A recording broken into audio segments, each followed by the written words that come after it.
Hey guys, tonight we're retravelling back to the coldest catastrophe you've probably never thought about while doom scrolling under your weighted blanket.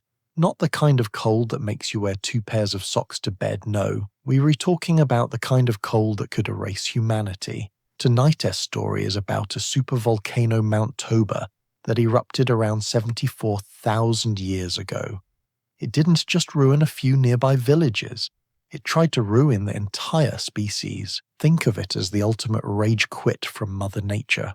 Before you cozy up for the slow descent into glacial chaos, take a second to like the video and subscribe, but only if you actually enjoy this kind of weird, sleepy apocalypse stuff. And if you do, leave a comment telling me where you're listening from and what temperature it is there. Bonus points if it's under 10 degrees Celsius. Now, dim the lights, turn on your fan for that soothing, icy wind white noise. Get comfortable, maybe tuck your feet in because 74,000 years ago, everything outside your blanket would have been frozen solid and frostbite was just another Tuesday. But before we jump in, let us ask the big questions. What was it like to wake up in a world where the sun didn't shine for years? How did early humans survive without Wi-Fi, coffee, or even a functioning sun lamp? Did they still argue about whose turn it was to gather firewood? What did fashion look like when everything was made of fur and regret? And how close did we really come to disappearing entirely, to being just a weird footnote in geological trivia? Congratulations, you've just woken up in Indonesia 74,000 years ago. You're barefoot, hungry, and staring at a horizon that's on fire. The air smells like sulfur and doom. You don't know it yet, but you're about to live through the coldest chapter in human history. 1.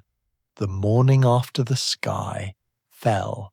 You wake to a world that looks like someone forgot to turn the lights back on. The sky is thick, grey, and humming with static, like the earth itself is holding its breath. You try to remember what sunlight looked like. The birds are gone, the trees look bruised, the air tastes like smoke and stone. Congratulations, you've survived the night of the eruption. Now you just have to survive the decade. You don't remember the sound, not really. It wasn't just noise, it was the planet screaming. A low, endless roar that rattled the ground, the air, and even the bones inside you. When Mount Toba erupted, it didn't just throw rocks, it launched an entire ecosystem into the sky. The explosion was 1,000 times more powerful than anything humans had words for. Whole mountains disintegrated. The air turned to ash. And now, here you are sitting in the aftermath of Earth's worst temper tantrum, watching the world reset to factory settings. Everything is quiet now, but not in a peaceful way. It is the kind of silence that feels heavy, like it is pressing on your chest. You step outside your shelter, a shallow overhang of stone that smells of damp smoke and desperation. Ash falls like snow, soft and relentless, covering everything in a ghostly grey. You stretch out a hand. The flakes melt into a fine, gritty smear on your skin. You wipe it away, but it clings stubbornly, as if it knows it is part of you now. The landscape is unrecognizable. What used to be jungle is now a graveyard of blackened trunks and fallen leaves. Rivers run thick and sluggish, carrying sludge instead of water. You hear something crack underfoot, a lizard, or maybe a branch. It doesn't matter. Everything's brittle now. The air is dry and choking, each breath scraping the back of your throat like sandpaper. You cough, and it echoes too loudly. The sound feels like a violation of the quiet. You walk toward what used to be your hunting ground. It has gone buried under meters of ash. The smell of sulfur hangs over everything, sharp and metallic. You find the faint outline of a fallen tree, its branches reaching toward the sky like pleading hands. For a second, you think you see movement, a flicker of something alive. But it's just the wind stirring a patch of dust. You stand there, half expecting the world to start moving again, for the birds to come back, for the sun to remember its job. It doesn't. You squint upward. The sky is a solid mass of grey, thick enough to blot out the sun entirely, somewhere above that ceiling of death. The light still burns, but it's strangled by sulphur clouds that stretch across continents. You think about warmth, about daylight, about the golden shimmer that used to dance on leaves. Now, even memory feels like a hallucination.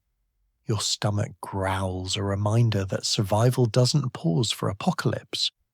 You have no idea where to find food, but your brain is already cataloguing the terrain, hunting for clues. That's the funny thing about humans. We panic, but we plan while we panic. Your ancestors' instincts kick in. Shelter, water, fire, food. Repeat until extinction gets bored. You turn back toward your shelter and notice footprints in the ash, small, narrow, definitely human. You're not alone. Somehow that's both comforting and terrifying. You follow them for a few meters before they vanish into the grey fog. The air buzzes faintly with static. Every sound, the crunch of your feet, the faint hiss of settling ash, feels amplified, like the world is whispering, tread carefully. You're walking on what used to be paradise. You return to your makeshift camp as the horizon darkens again. Day and night are meaningless now. It is just varying shades of gloom. You curl up near a pile of smouldering embers, your precious fire, your one victory over the cold, and listen to the world breathe smoke. You're small, you are terrified, but you're alive. And somewhere, under layers of ash and fear, you realize this: humanity has just been reset to zero. The question isn't whether you'll survive today, it's whether your species will survive at all. You pull your furs tighter, stare into the dying glow of the fire, and whisper a promise to no one in particular. We are still here. The ash keeps falling. It's time for breakfast. Unfortunately, breakfast time ended when the crops did. You're crouched over a patch of grey earth, poking at what used to be roots. Everything smells faintly like burnt rock and existential dread. You find a handful of scorched tubers. They are technically edible in the same way cardboard is technically edible. The world is still asleep, not the peaceful kind of sleep, but the coma kind. Nothing stirs. No birds greet the morning, no insects buzz. The silence is complete, except for the faint hiss of falling ash and your own stomach reminding you it hasn't been fed since, well, before the sky turned into a volcanic smoothie. You glance toward your Clan S camp. A few figures curled in furs, faces streaked with soot. Everyone looks thinner. Even the strongest hunters have the hollowed-out, hungry look of people pretending this is fine. You pull the tubers free and brush them off, watching ash swirl into the air like confetti at the world's most depressing parade. They smell faintly toxic, which at this point is practically seasoning. You shuffle back to the fire pit, where a few embers still smoulder beneath a crust of ash. Starting a fire used to be simple dry wood, spark, flame. Now, everything's damp, cold, and dead. You strike stones together until your knuckles bleed, coaxing a tiny flame into life like it's your only friend left. Which, in fairness, it kind of is. Someone stirs beside you, an older woman, her hair matted with soot. She watches as you drop the tubers into the coals. No one talks during breakfast anymore. Words waste breath, and breath is warmth. The smell of roasting roots fills the air, smoky, earthy, and almost appetizing if you ignore the undertones of despair. You poke at them with a stick, turning them until the skins blacken and crack open. Steam rises, a small, fragrant miracle. You divide them evenly, handing out chunks to the others. Sharing isn't optional now. It assists survival. You bite into yours and it tastes like ash, with notes of more ash. You chew anyway. The heat scalds your tongue. But you do not care. Warmth, even the painful kind, is rare currency. Across the fire, one of the hunters mutters something about finding meat soon. Everyone nods solemnly, as if this isn't the same conversation you've had every morning for months. The truth is, most animals are gone. Those that survived the eruption fled south long ago, leaving only scavengers lean, ghost-like creatures you sometimes glimpse at night, watching from the edges of the firelight. You try not to think about how, one day, those glowing eyes might look at you with the same calculations you've been making. You glance up at the sky again, still an endless grey smear. There's no way to tell what time it is, or even what season. The days blur together, all equally cold, all equally dim. It is like living inside a permanent early morning that never quite turns into day. You used to greet the sunrise. Now you just hope it remembers to exist. After breakfast, you clean the coals with a flat stone and bury the remains, partly to hide the scent from predators, partly because you're tired of staring at evidence of how little you have left. Your hands are cracked and raw. Every movement kicks up a thin cloud of ash, coating your clothes, your hair, your lungs. You can taste it when you breathe, metallic and dry. You have stopped coughing. The body adapts to everything, even poison. The group begins to stir, stretching, muttering, preparing for another day of not dying. You notice the smallest among you, a child, maybe 5 years old, licking the ash from a burned root. You're not sure whether to stop them or join in. You look away instead, pretending not to see. Survival has made everyone efficient at selective blindness. You take another bite of the tuber, crunching through its charred crust. It's bitter and mealy, but your body doesn't complain. It's too grateful to have anything at all. Hunger has a way of lowering your culinary standards. Michelin stars mean nothing when the menu is food-shaped. As you eat, you remember the taste of fruit sweet, sun-warmed, dripping with juice. That memory hurts worse than hunger. You wonder if anyone in the future will know what sweet means. Maybe they'll find drawings on cave walls of round, bright things and think they were mythical. Maybe they'll laugh at your crude carvings the same way you once laughed at old stories of gods and monsters. The fire dies down. The air grows colder. Someone begins packing tools, another wraps furs around their shoulders. Breakfast is over. You rise, wiping soot from your hands, leaving faint black fingerprints on your skin, a reminder that everything you touch now carries the mark of the eruption. The wind picks up, whispering across the plain, lifting tiny clouds of ash that sting your eyes. You squint into it and feel your stomach settle, not full but quieter. You're not dead. That is good enough for today. You shoulder your pack, glance once more at the smouldering pit, and start walking. The world is ending in slow motion, and you still have things to do before it finishes. You inhale and immediately regret it. The air is a fine mix of volcanic ash and despair. Your lungs feel like someone sprinkled sandpaper inside them. People around you are coughing, their faces smeared with soot. You wrap a bit of fur around your mouth. Congratulations, you've invented the world's first face mask, though it smells disturbingly like goat. The act of breathing, once automatic, is now a full-time occupation.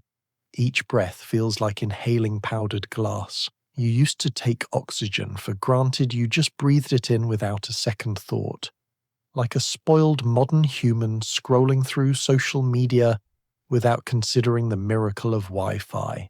Now every gasp is a negotiation with the atmosphere. Please don't kill me.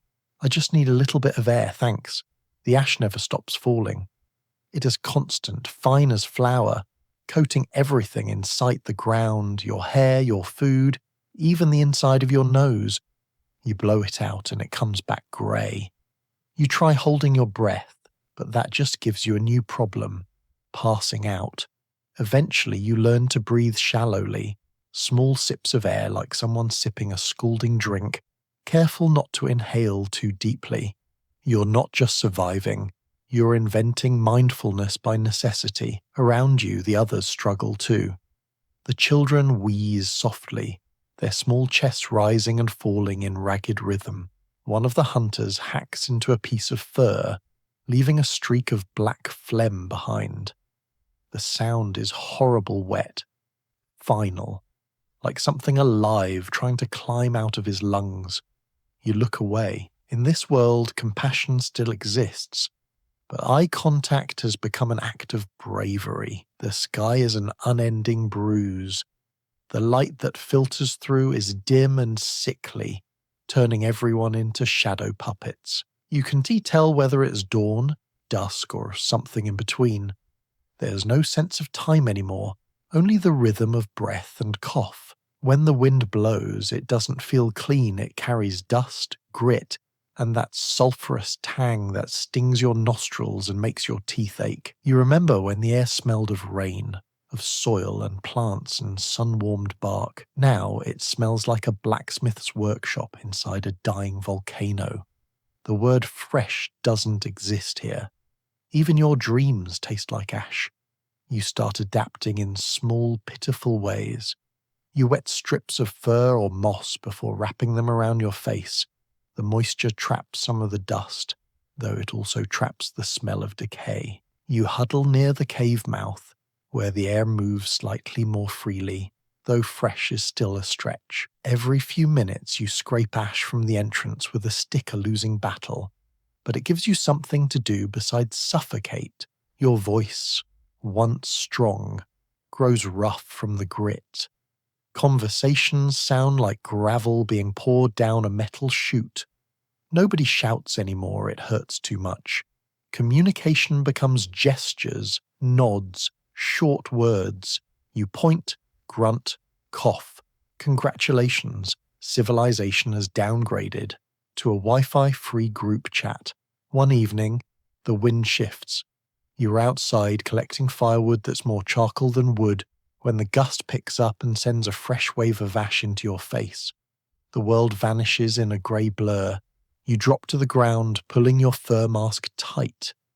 For a moment, panic claws at your throat. You can to see, you can to breathe. Every breath feels like dragging a rusty nail through your chest. Then you remember slow breaths. You press your face into the crook of your elbow, the fur damp with condensation. Inhale through your nose, exhale through your mouth. You focus on rhythm, on control. Somewhere deep inside, a voice mutters, "You can control the volcano, but you can control your breathing. Congratulations, you've invented yoga during the apocalypse." When the dust finally settles, you open your eyes to a world that looks slightly worse than before, which feels like an achievement.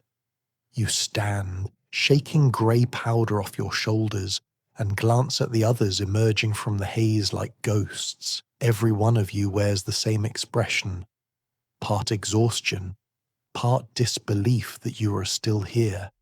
That night, you sit by the fire or what passes for one and watch the sparks drift upward into the darkness.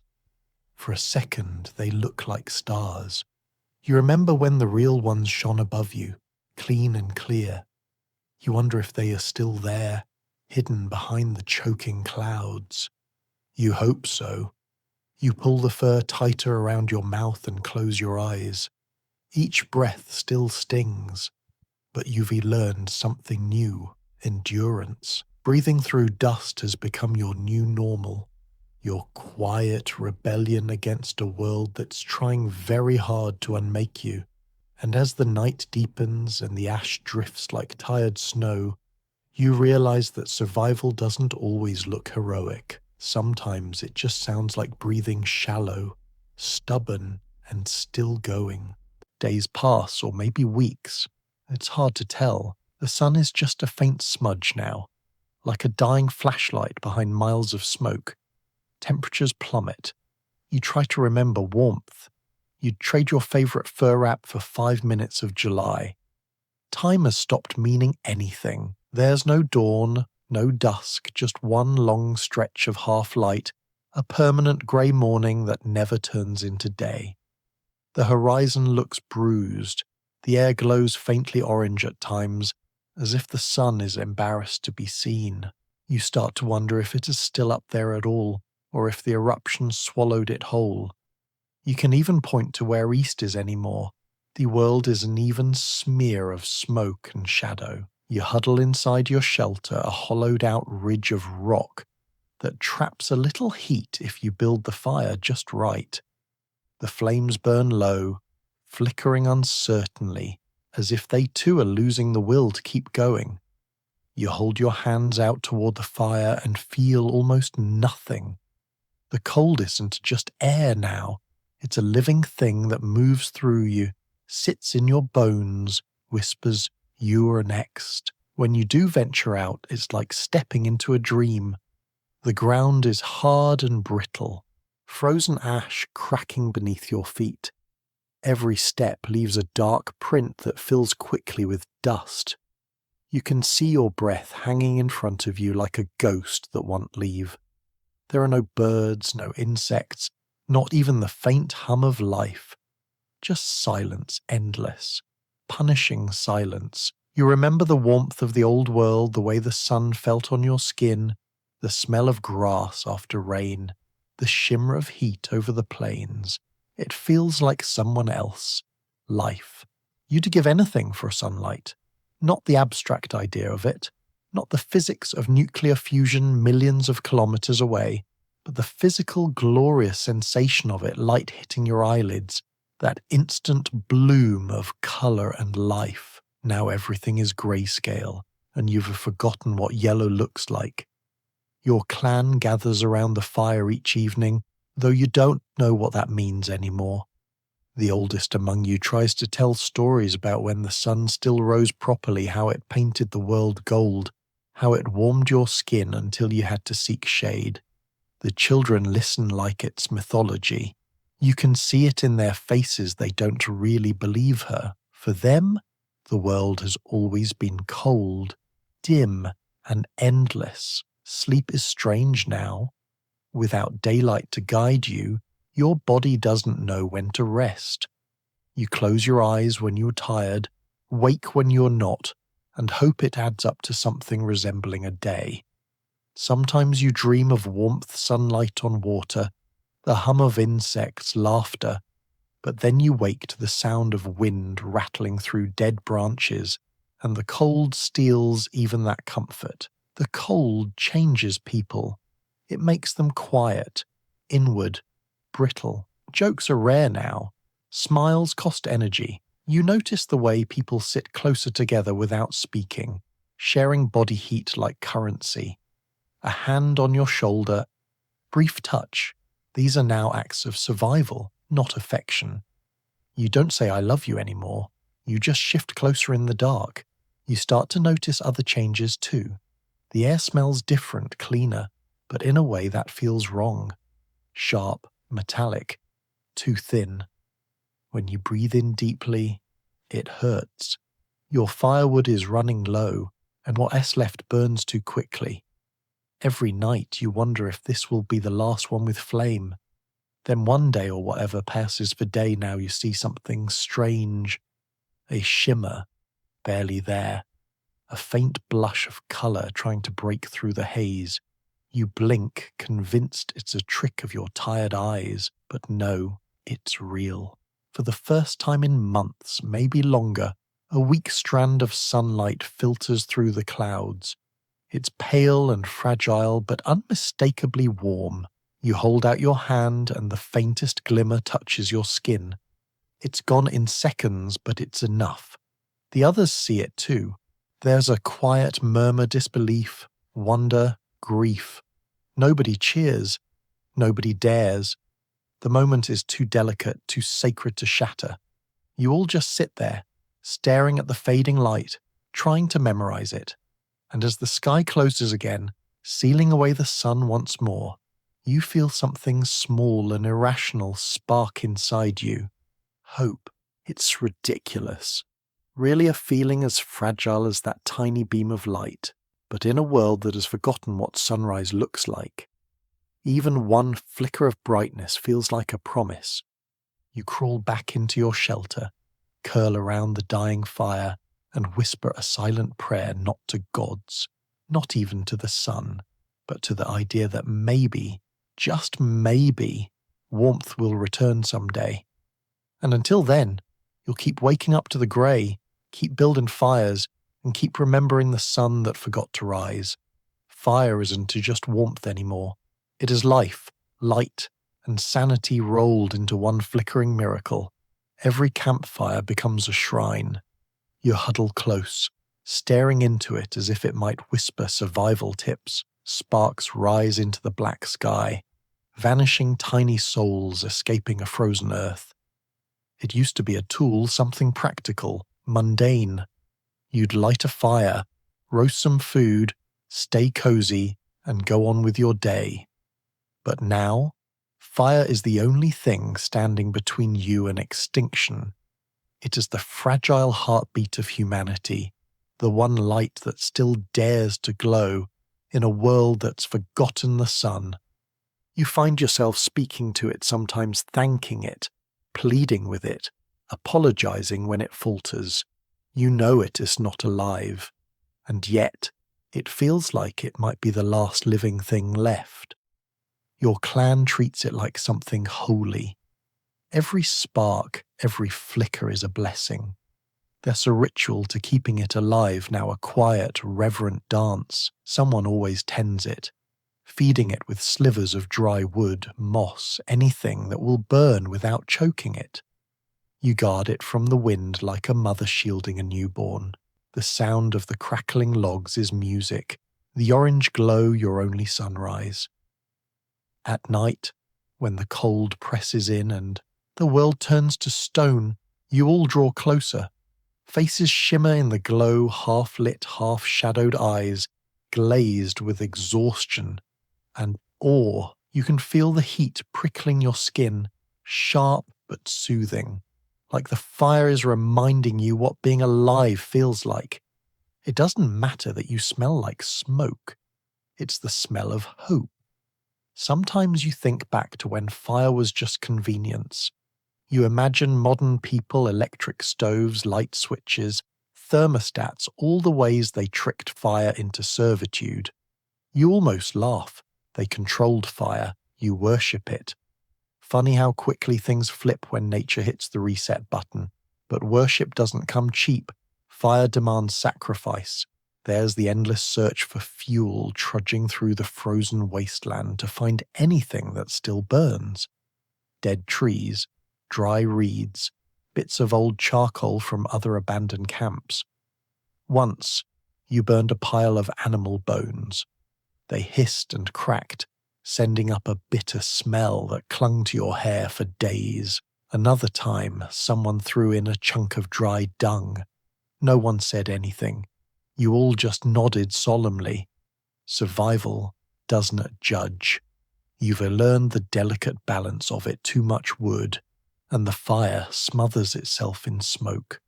Too little, and it dies quietly in the night, taking warmth and sanity with it. You've seen it happen. One camp forgot to guard their flame.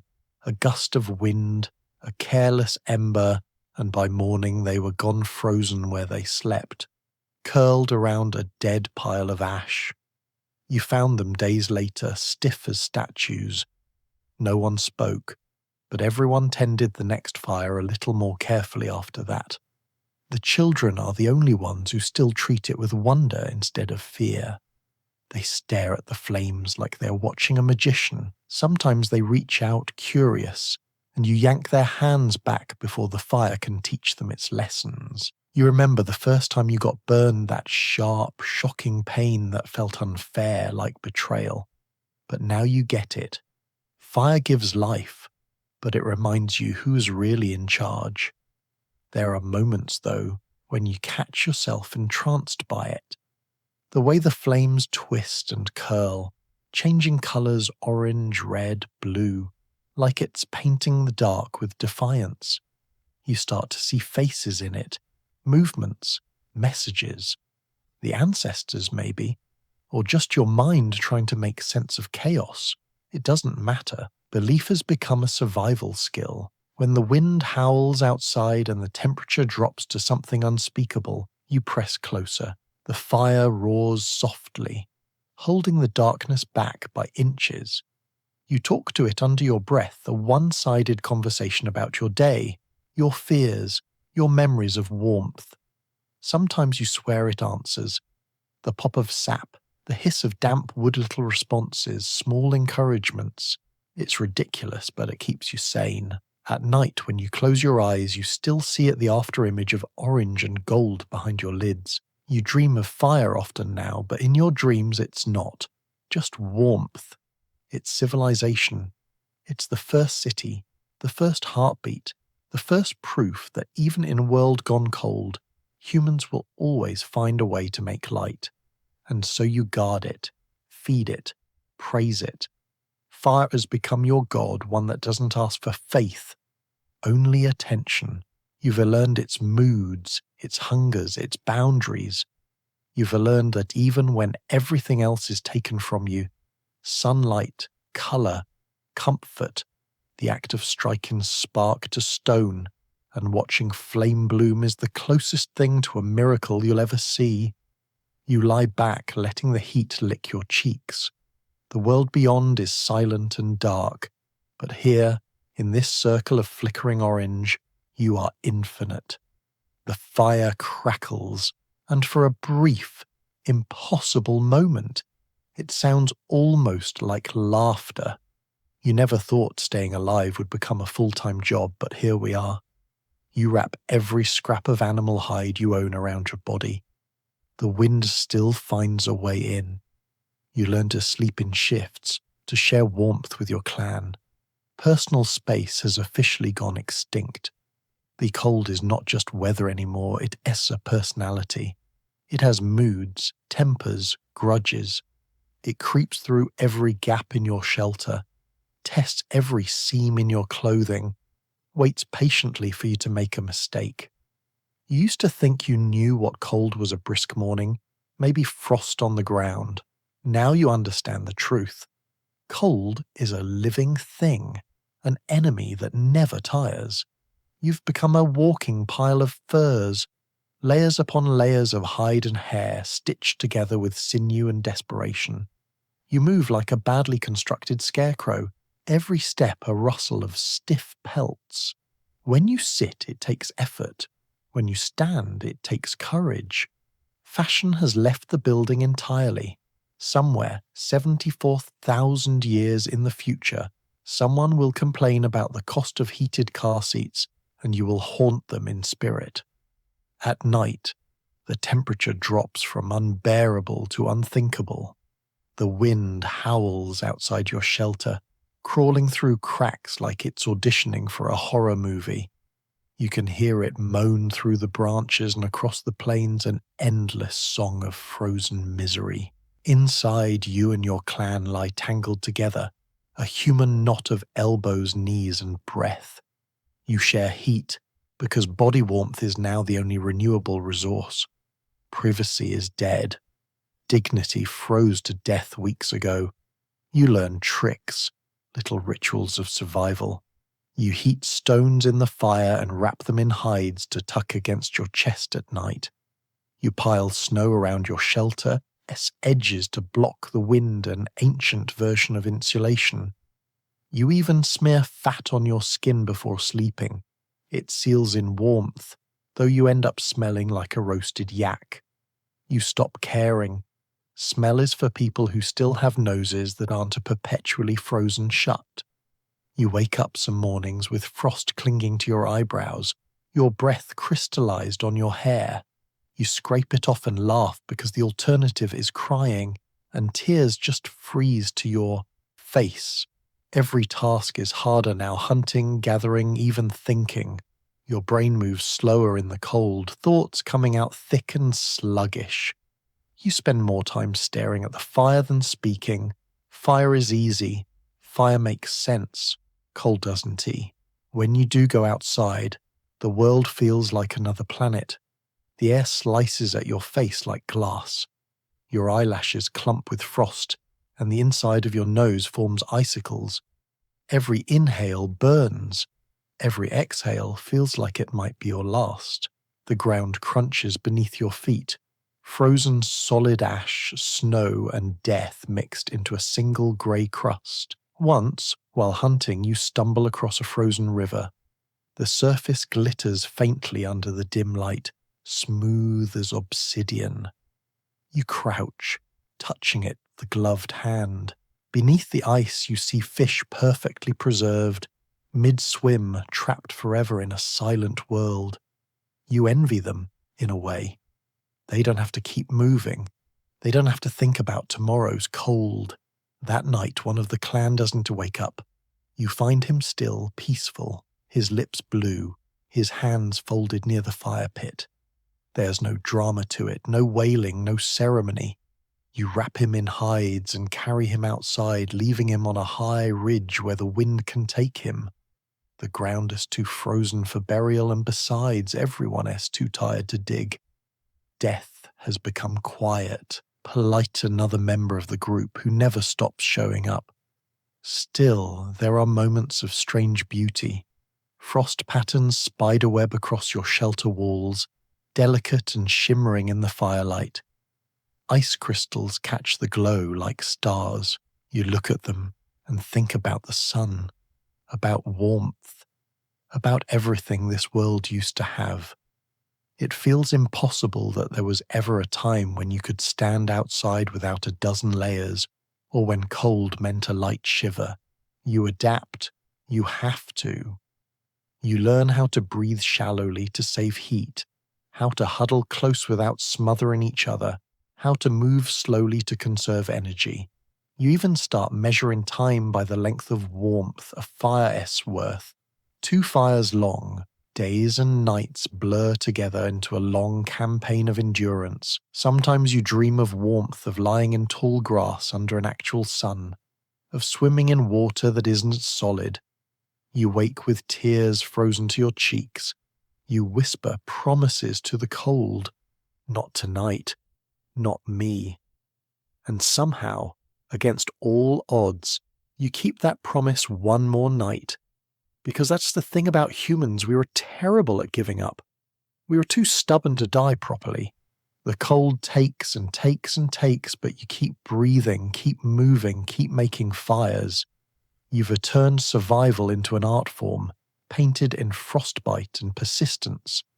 And when morning comes, or what passes for morning, you crawl from the pile of bodies, shake off the ice and start again.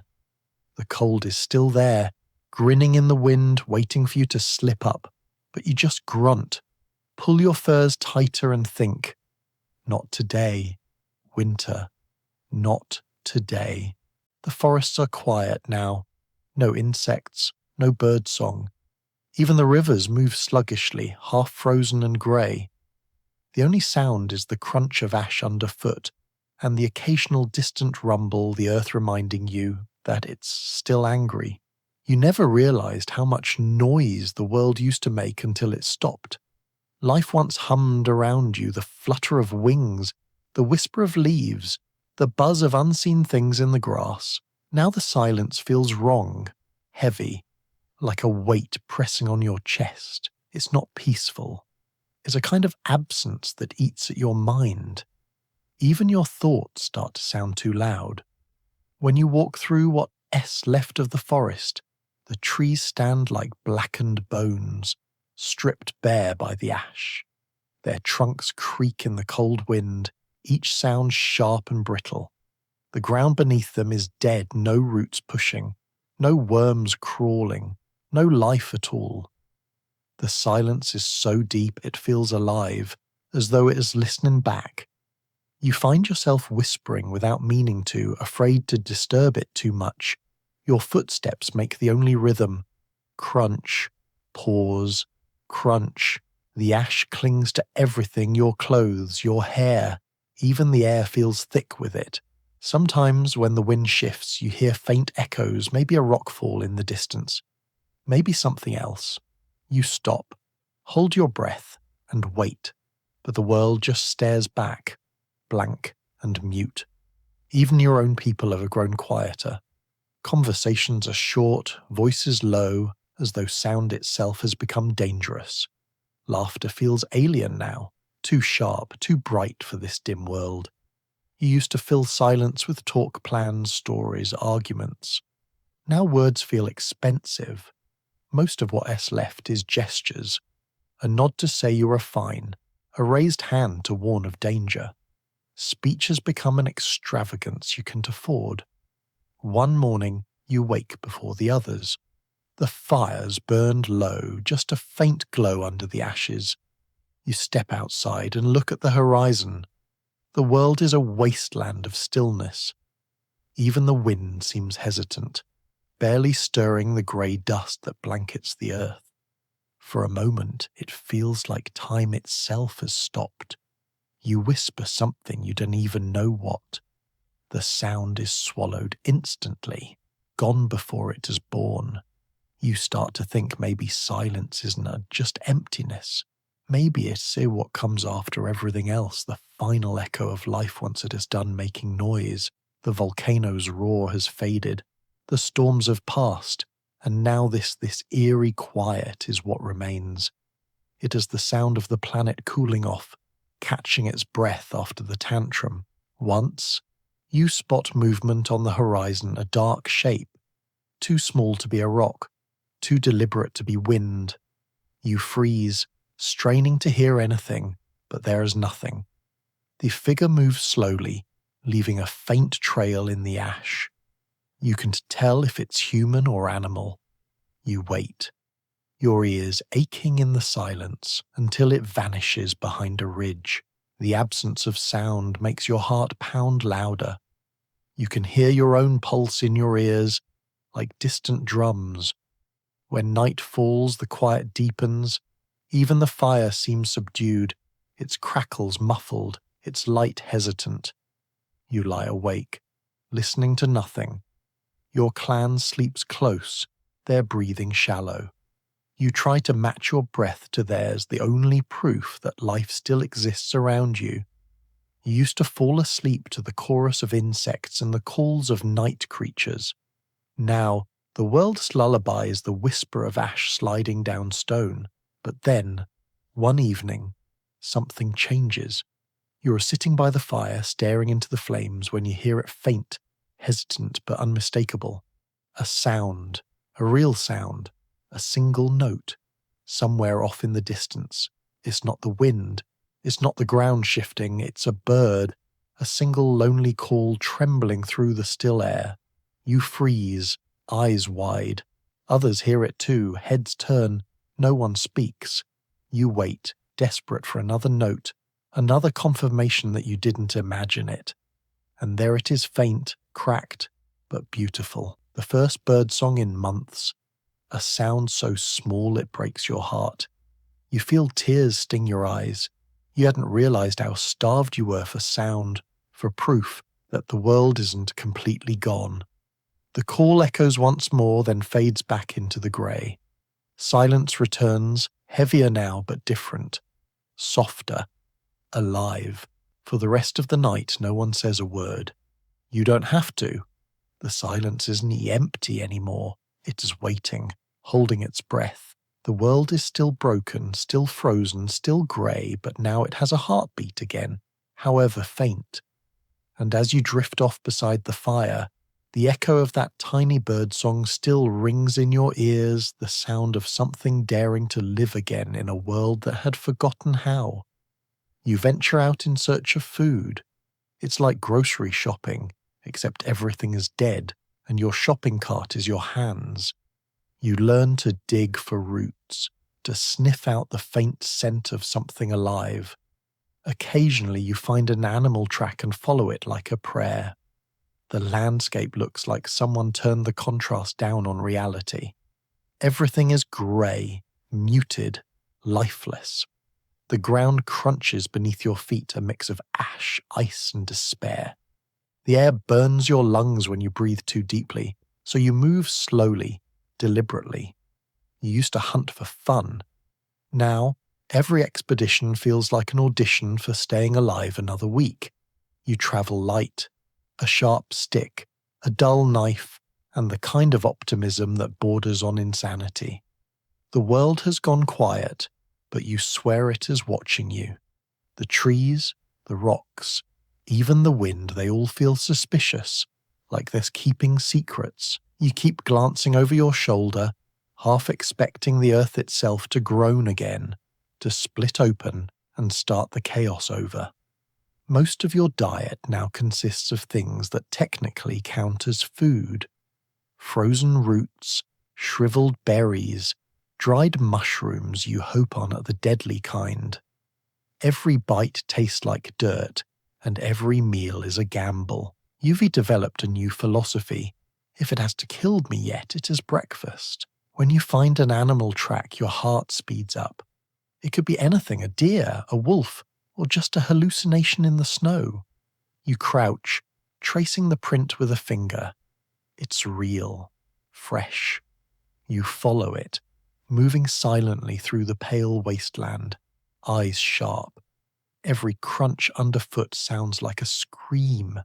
You follow for hours. The prints wind through a valley of frozen shrubs, across a half-buried stream, and into what used to be forest. Your breath fogs the air, rising like smoke signals. The light is dim, not quite day, not quite night. That endless twilight the world seems stuck in now. Finally you see it. Movement. A flicker. The faint outline of something alive. A reindeer maybe. Or a goat. Or the last thing standing between you and starvation. You tense. The creature's ribs show even through its fur, its head low as it digs through the snow for something edible. You raise your makeshift spear, steadying yourself, heart hammering. You don't want to kill it. You have to. You whisper an apology because it feels wrong not to. The spear lands true. The sound it makes dull, soft, final echoes louder than it should. The creature stumbles, falls, exhales. You approach slowly, your breath ragged. The silence that follows is unbearable. For a moment you hate yourself. Then you remember, survival doesn't have space for sentiment. You mutter thanks not to anyone in particular, just to the universe for letting you win this round. You work quickly, hands numb, cutting away meat before the cold steals it. The smell of blood is sharp, almost sweet. You'll cook it tonight, if you can find enough wood to make a fire.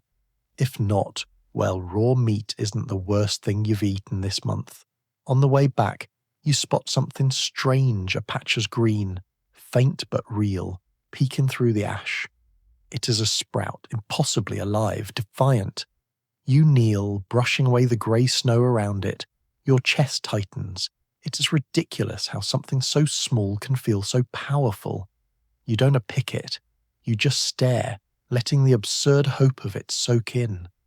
The world may be broken, but it's not done. Life is stubborn like that. It hides in cracks, whispers through the frost, refuses to quit even when everything else has. You smile, just a little. Then you keep walking, clutching your prize close, the weight of survival warm against your chest. When you return to camp, your peopleless faces light up. You hold up the meat like a trophy, and for a moment you're a hero. There's laughter, real laughter, as someone starts a small fire. You cook what little you have, and the smell alone feels like a feast. The taste isn't great, but it is warm, and that's enough to make it divine.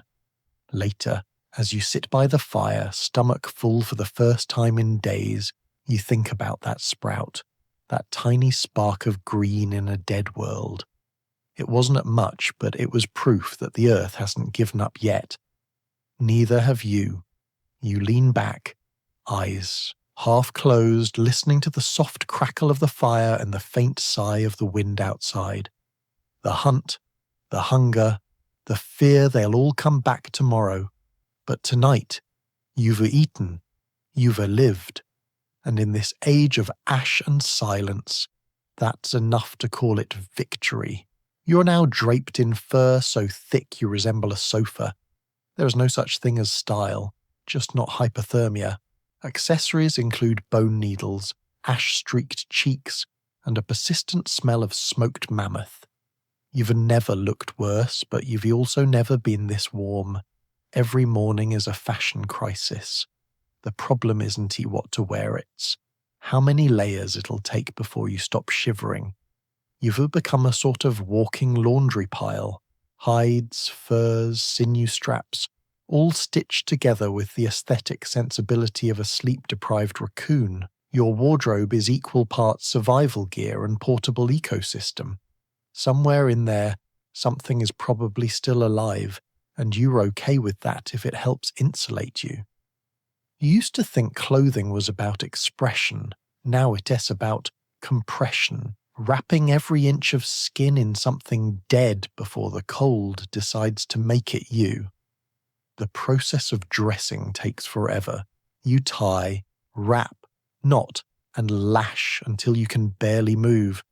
You've learned to live with limited mobility. Running is impossible. Dancing is extinct. Sitting down is a tactical maneuver. Your clan has turned clothing making into an Olympic sport. Every scrap of hide is precious, every tendon saved for stitching. The bone needles are carved with care, passed down like family heirlooms.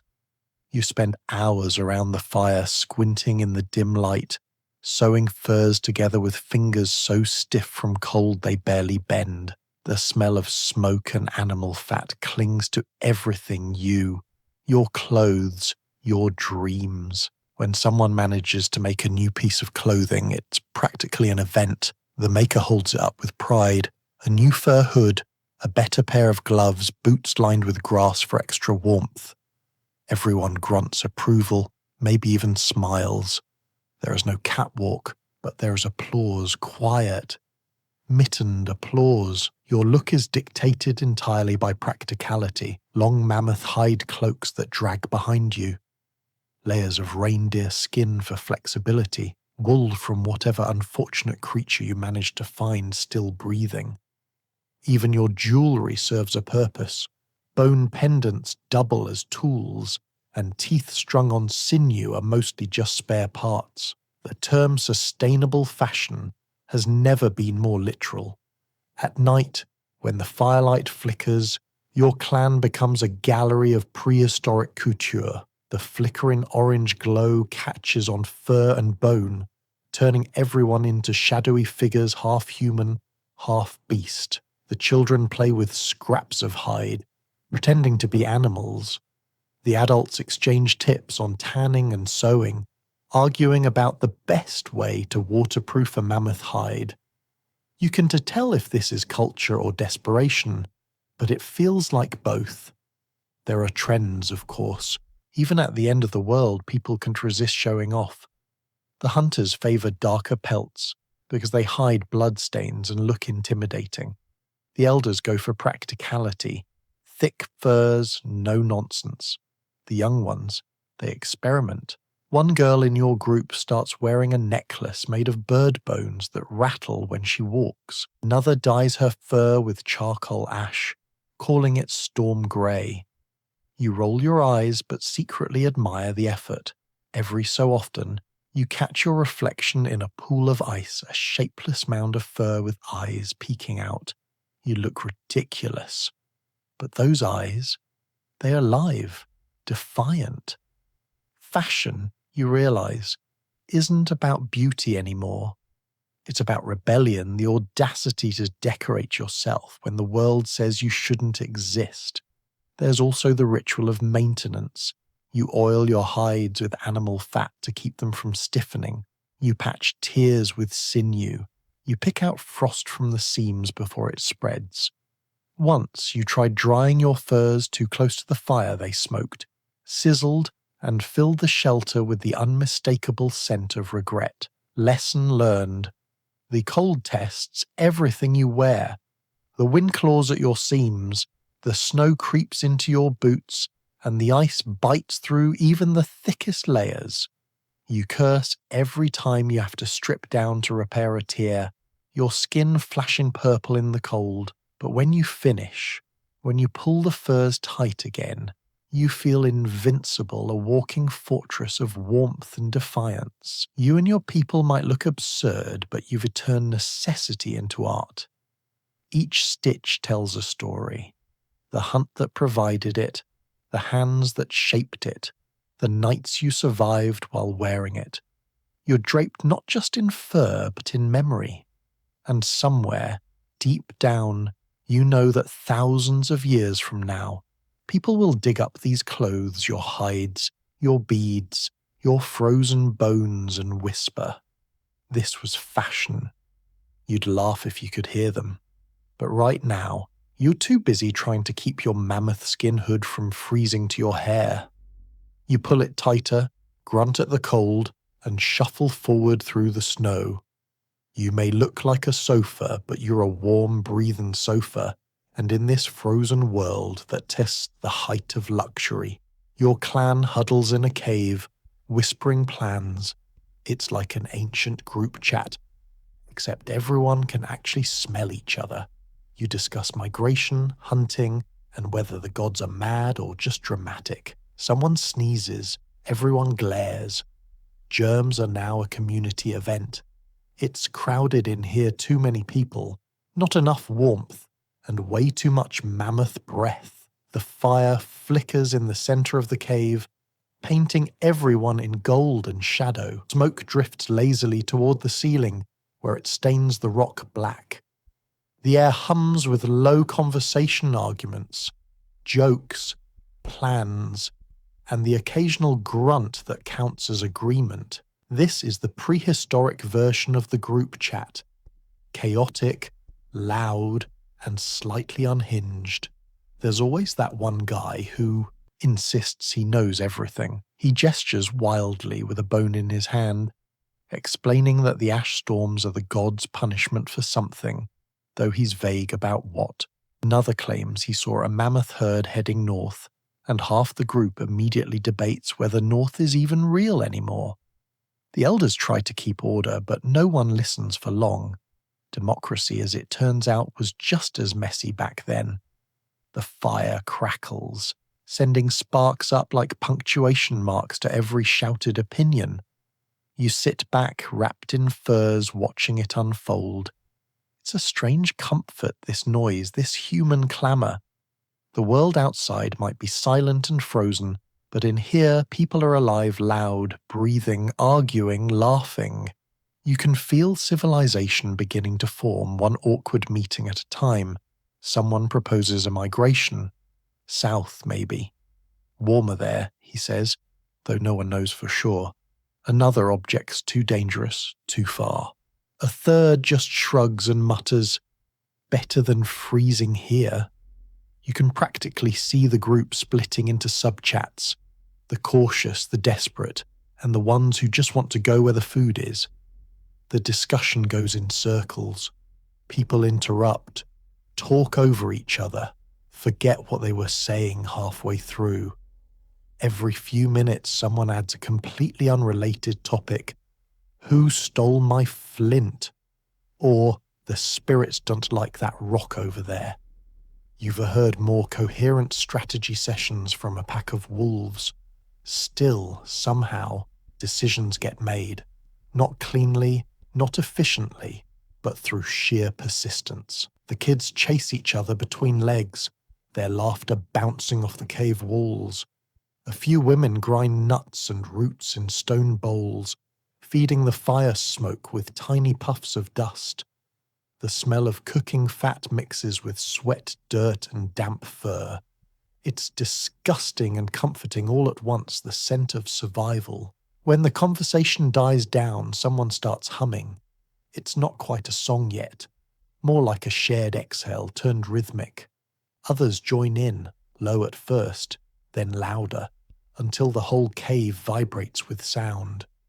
You don't have instruments, but you do have voices, rough, uneven, human. The song builds, simple and haunting, echoing against the stone walls. You don't know what it means, but you feel it. This is unity. This is the first version of us. Afterward, there's laughter. a release of tension. Someone jokes about how terrible the singing was, and the group dissolves into exhausted chuckles. For a few moments, the cold outside does not matter. The world feels small, but together you make it feel big enough. Then comes the inevitable sneeze. One, loud and wet. Every head turns. The firelight catches 1,000 suspicious eyes. Someone mutters, "The sickness," and the whole group instinctively leans away from the culprit. Personal space is a new invention, and it is already failing. The sneezing culprit looks mortified, clutching a fur to their face as if that'll help. Someone else sneezes in sympathy. The tension breaks, laughter ripples again. Even disease can kill the humor. Eventually, people start to drift towards sleep. The fire burns low. You lie down beside your clanmates, shoulders touching, breath mingling. Outside, the wind howls, but inside it's all heartbeat and warmth. The last embers of conversation fade into quiet, mumbling dreams, blending with half-spoken thoughts. You hear snippets. Tomorrow we hunt. We go south. Don't forget the flint. It is not planning anymore. It's poetry born from exhaustion. You stare at the fire, watching it shrink. The glow paints the faces around you soot-streaked, tired, alive. In the flicker, you see something ancient forming. Cooperation, communication, connection. The first group chat, messy and miraculous, because this noisy, smoky, smelly chaos is where humanity really starts. Not with tools or fire or even language, but with people sitting together in the dark trying to figure things out. Sharing warmth, sharing fear, sharing everything. You close your eyes, the hum of breath and crackle of fire blending into a single fragile harmony. Outside, the world is frozen and silent. But in here, inside this cramped, smoky cave, it's alive, the first conversation that will never end. Dinner is complicated. You roast what might be meat. Nobody asks questions. The firelight flickers over gaunt faces. You tell jokes, dark ones, because humor is the only seasoning left. At least it's not raining ash, someone says. It starts raining ash. There's no ceremony to meals anymore, no sense of celebration. Just necessity. The fire crackles in the center of the cave, throwing shadows that twitch like ghosts against the walls. You sit cross-legged, clutching a stick that holds your questionable dinner. Something with fur that burned away too fast. Something with bones you don't recognize. It smells awful, but it's warm, and that's what matters. You used to eat when you were hungry. Now you eat when you can. Meals aren't measured in courses, but in survival. Will this kill me or not? Is the only menu item that matters. The clan gathers close, each person guarding their scrap of food with the quiet ferocity of wolves. The silence between bites feels almost sacred. When someone cracks a joke, it's nervous, desperate laughter that follows the kind that says, "We were still human, right?" Someone mutters something about how this isn't so bad, about how at least it's not snowing. A beat later, a single grey flake of ash floats down into their bowl. The laughter that follows is hysterical and real. The fire makes everyone look older. Hollow eyes, smoke-stained skin, fingers trembling around the heat. The smell of burnt fat and singed fur fills the air, clinging to your clothes, your hair, your dreams. You chew slowly, trying not to think about what you're eating. It's better that way. Imagination can ruin a perfectly good meal of mystery protein. You've learned that hunger sharpens the senses in strange ways. You can smell raw meat from a mile off, hear the crackle of bones on fire like a siren call. Every sound is amplified, the drip of melted ice, the hiss of the wind outside, the crunch of teeth biting through something that shouldn't crunch. The world has become one long dinner table for the desperate, Tonight's feast is courtesy of the hunters, 3 half-frozen creatures dragged in at dusk. They are small, strange, maybe rats or maybe not. No one knows. No one cares.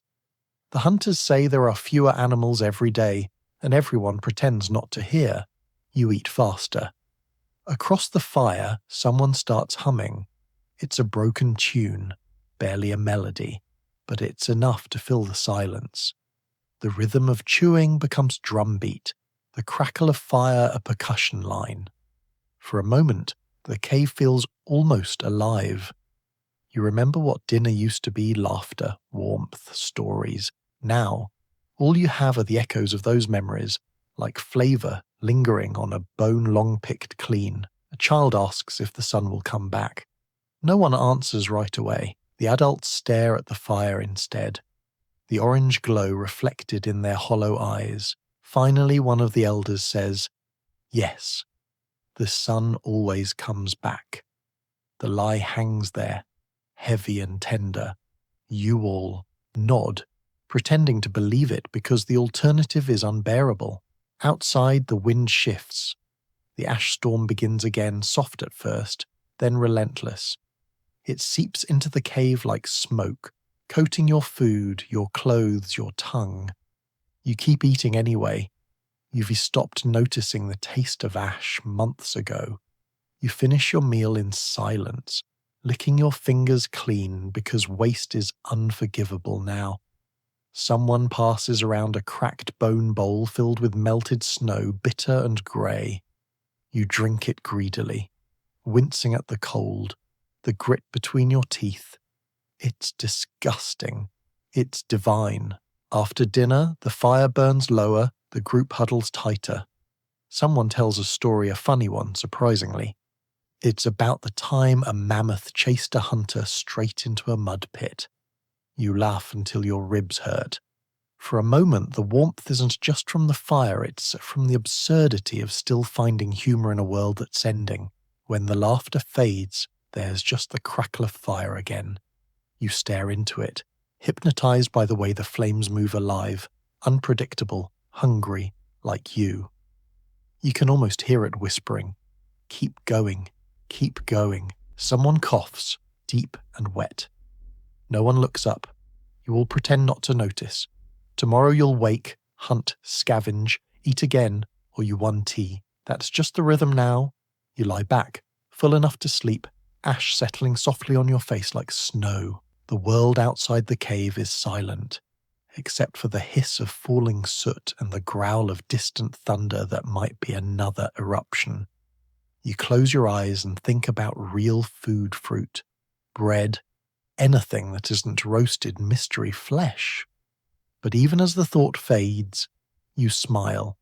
You're still here, still eating, still laughing, even when it's as bleak.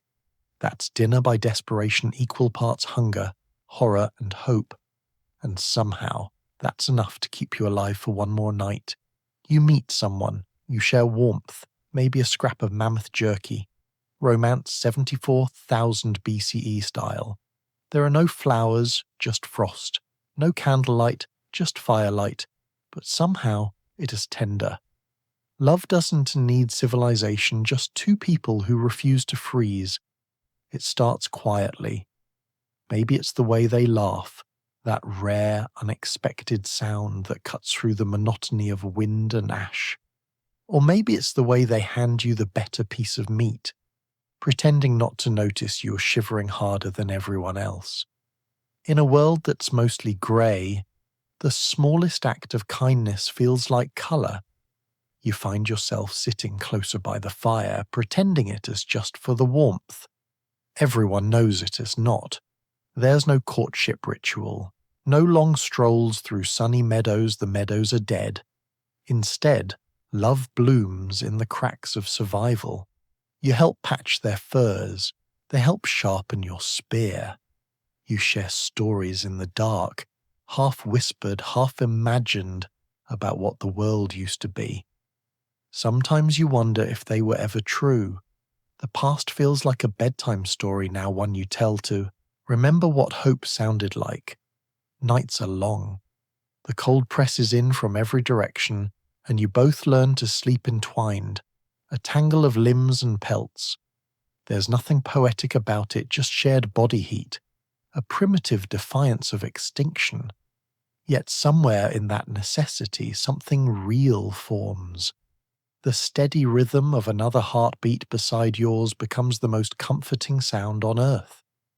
You start noticing things you shouldn't have the luxury to notice: the glint in their eyes when the fire catches it, the way they tilt their head when listening to the wind. Once, while cleaning hides by the river, they smile, and for the first time in months, you forget the cold entirely. You laugh, startled by how strange the sound feels leaving your throat. It echoes across the ice like a promise. The rest of the clan pretends not to notice, but they do. There's teasing, quiet jokes muttered around the fire. Someone calls you warm-blooded. You roll your eyes, but you don't deny it. In a time when everything is dying, two people falling in love feels like a rebellion, a middle finger to the apocalypse. Food is scarce, but you save scraps for each other. Once they bring you a small frostbitten berry they found miles from camp. It's shriveled and bitter, but you eat it anyway, savoring it like a feast. You can't remember the last time something tasted sweet. There are days when the storms are too fierce to leave the cave, and you pass the time telling stories. You invent worlds together, ones where the sun never hides, where rivers sparkle, where mammoths are friendly, and the sky rains warmth instead of ash. These stories are lies, and you both know it, but you tell them anyway. Because sometimes lies are the only thing that keep you alive. One night, as the fire burns low, they take your hand. Their skin is rough, cracked from the cold, but their touch is gentle. You don't speak. There's nothing to say. Outside, the wind howls, ancient and angry. Inside, you hold each other, fragile but unbroken. You realize that love isn't a luxury of peace. It is a weapon against despair. You dream of the future together. Maybe the sun will return. Maybe the world will thaw. Maybe your children will see green again. You imagine them playing in meadows you've never seen, laughing under skies you can't remember. Hope, you realize, is contagious. It spreads faster than fire, stronger than fear. But love in this world is dangerous too. Every hunt, every sickness, every storm threatens to tear it apart. You learn to love in silence, fiercely and quietly, because tomorrow isn't guaranteed. When they go hunting, you watch them disappear into the fog and pray to gods you're not sure exist. When they return, breath visible, cheeks raw from wind, you exhale for the first time all day.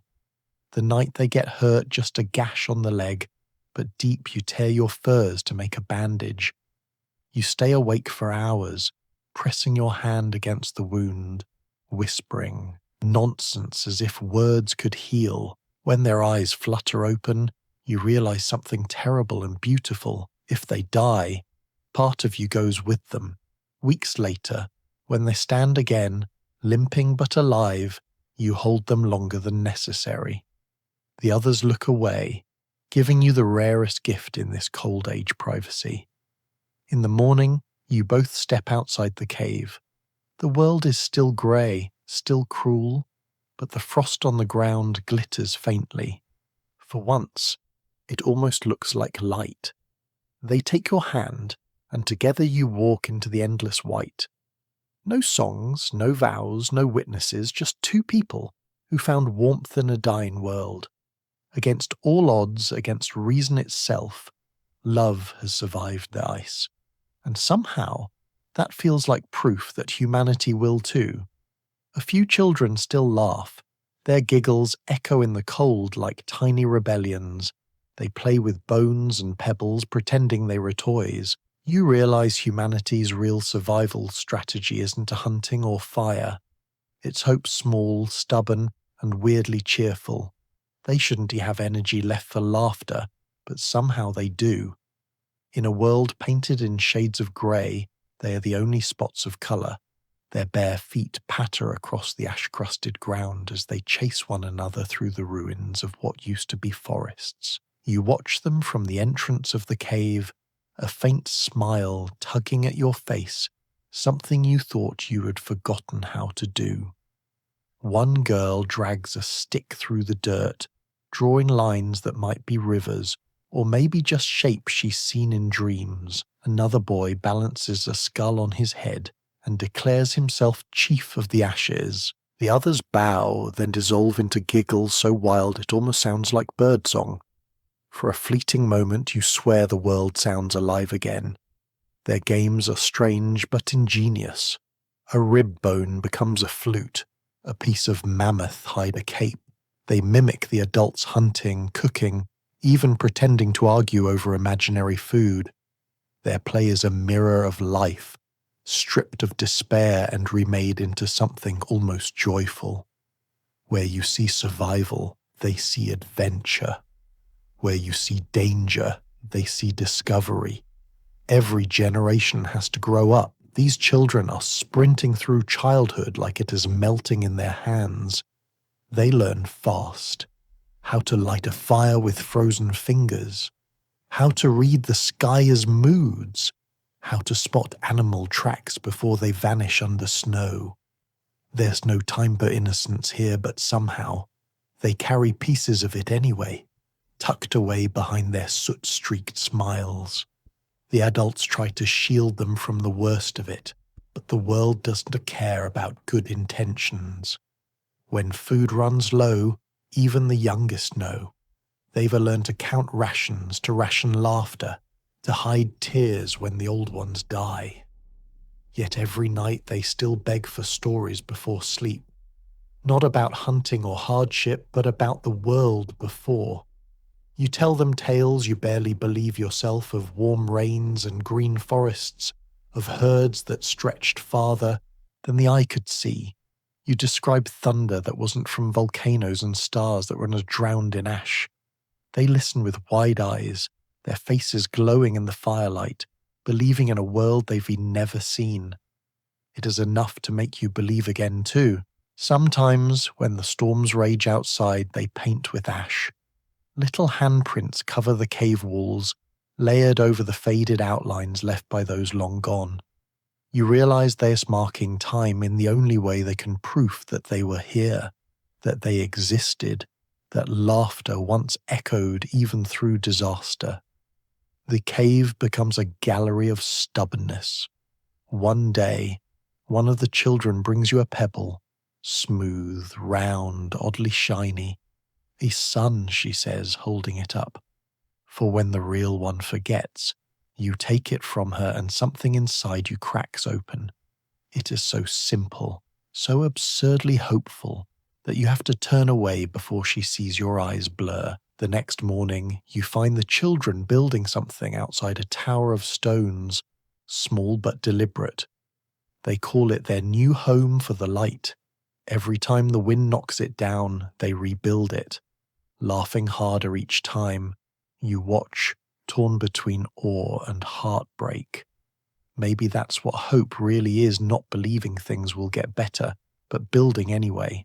As night falls, they huddle together near the fire. One of them hums a tune off-key, made up but infectious. The others join in. Soon the cave fills with a chorus of thin, bright voices cutting through the cold. The sound is fragile, almost too fragile, yet it holds more power than any fire. You realize then that these children, these tiny, laughing rebels against extinction, are the true keepers of the future. They don't know fear the way you do. They don't remember the world that was, and maybe that's their strength. They aren't trying to restore something lost. They are trying to build something new.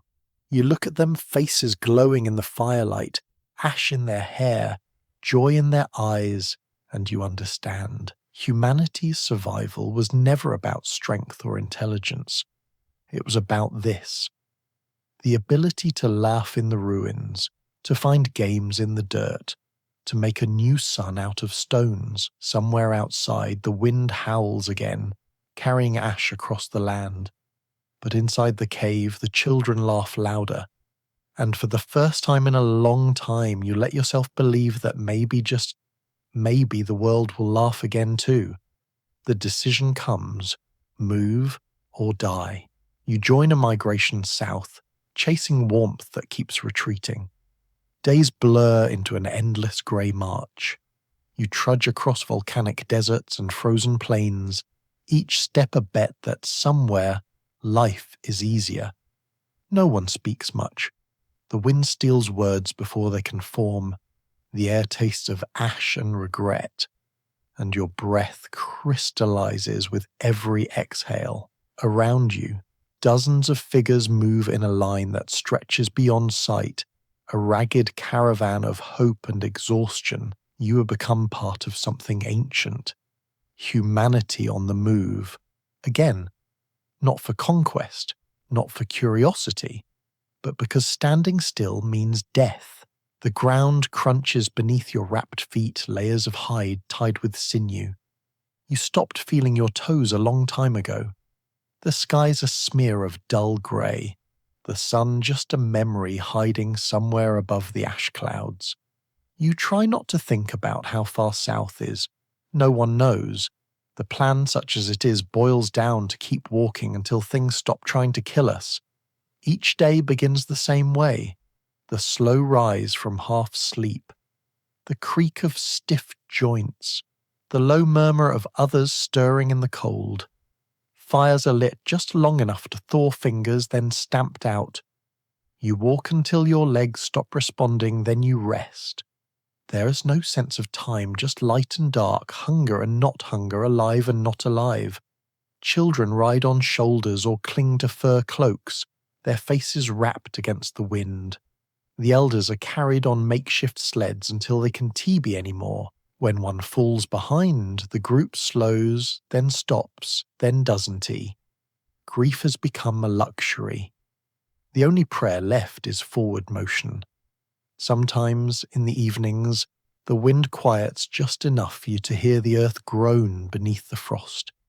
You tell yourself it's the sound of the world healing.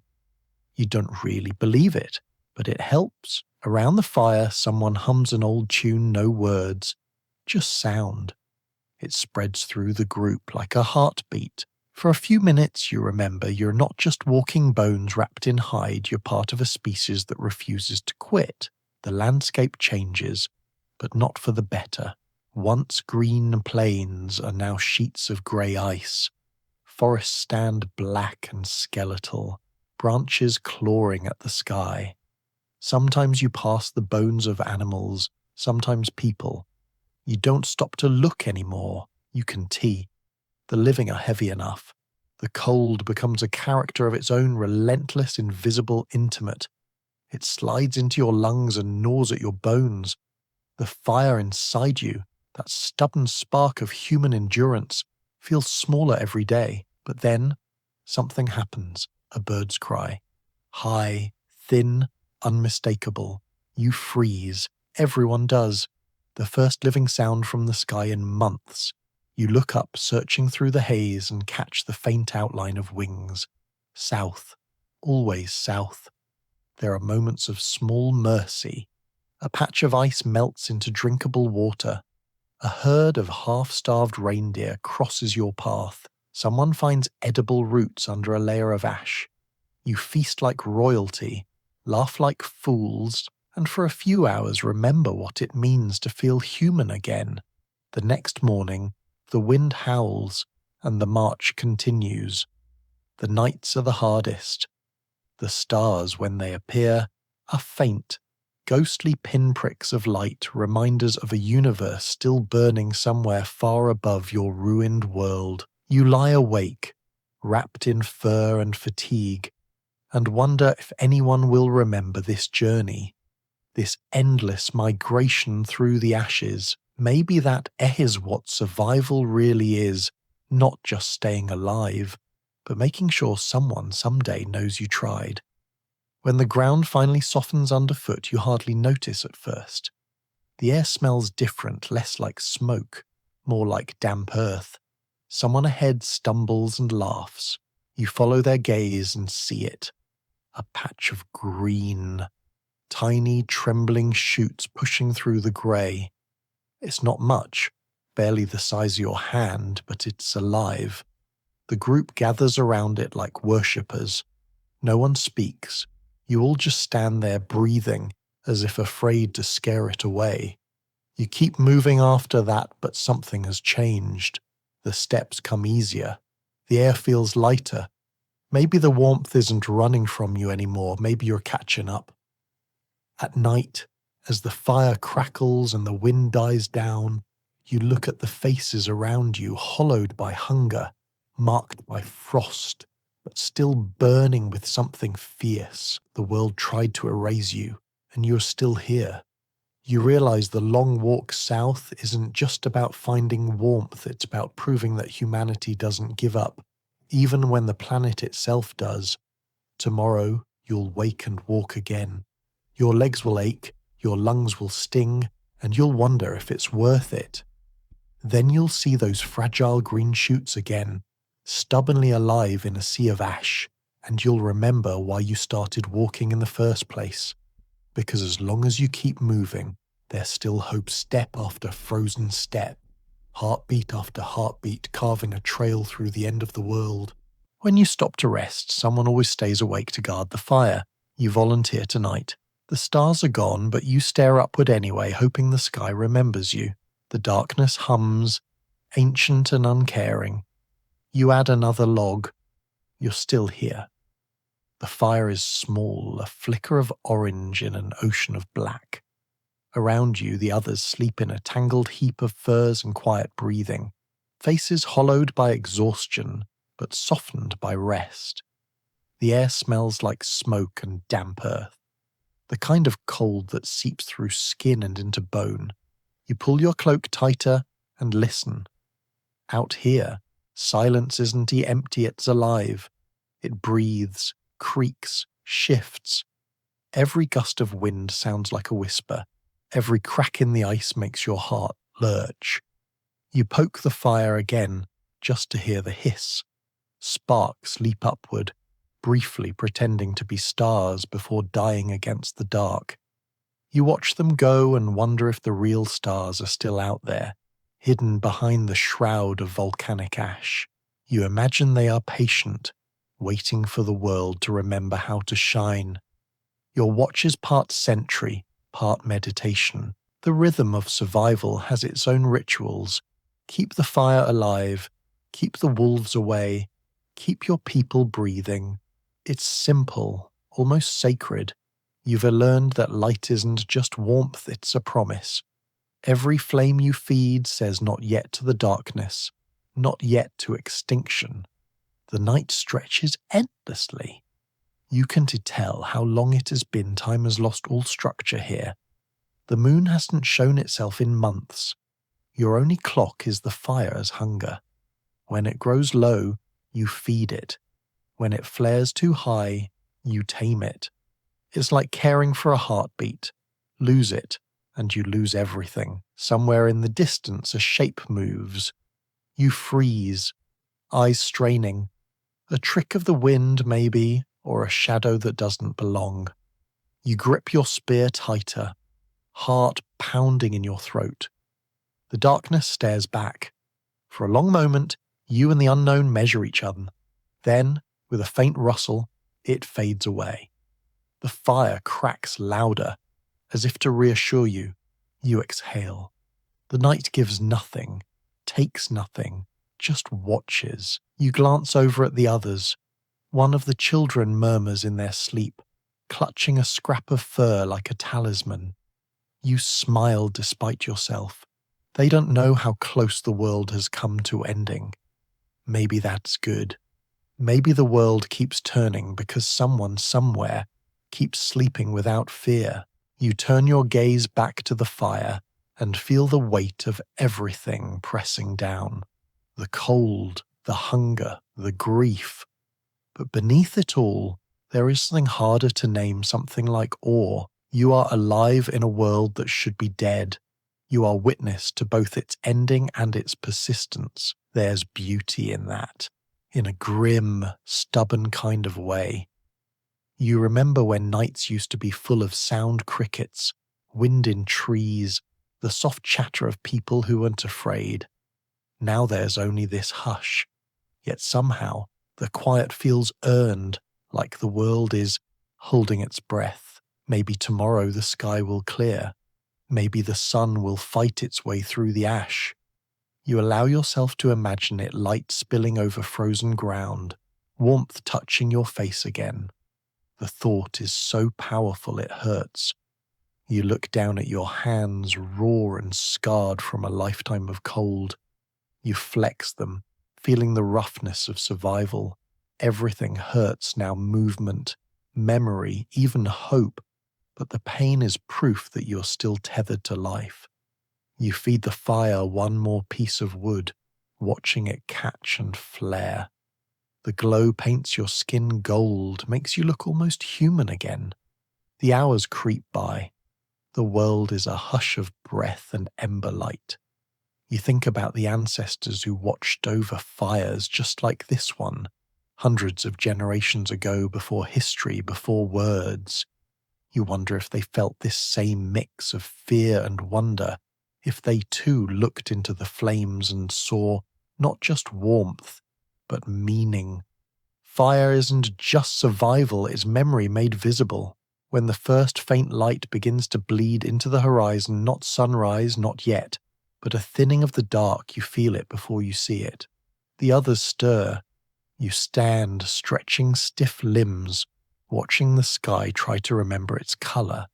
It's still grey, still heavy, but softer now. The worst part of the night is over. You toss the last stick into the fire and watch it flare, then settle. Your watch is done.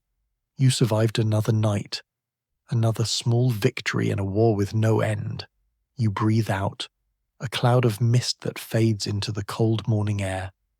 The stars may be gone, the sky still lost, but as the fire hisses and the camp comes to life behind you, you realize something important: the light was never really up there. It's here, in your hands, in the flame you kept alive. You smile faintly, whispering to no one, still here.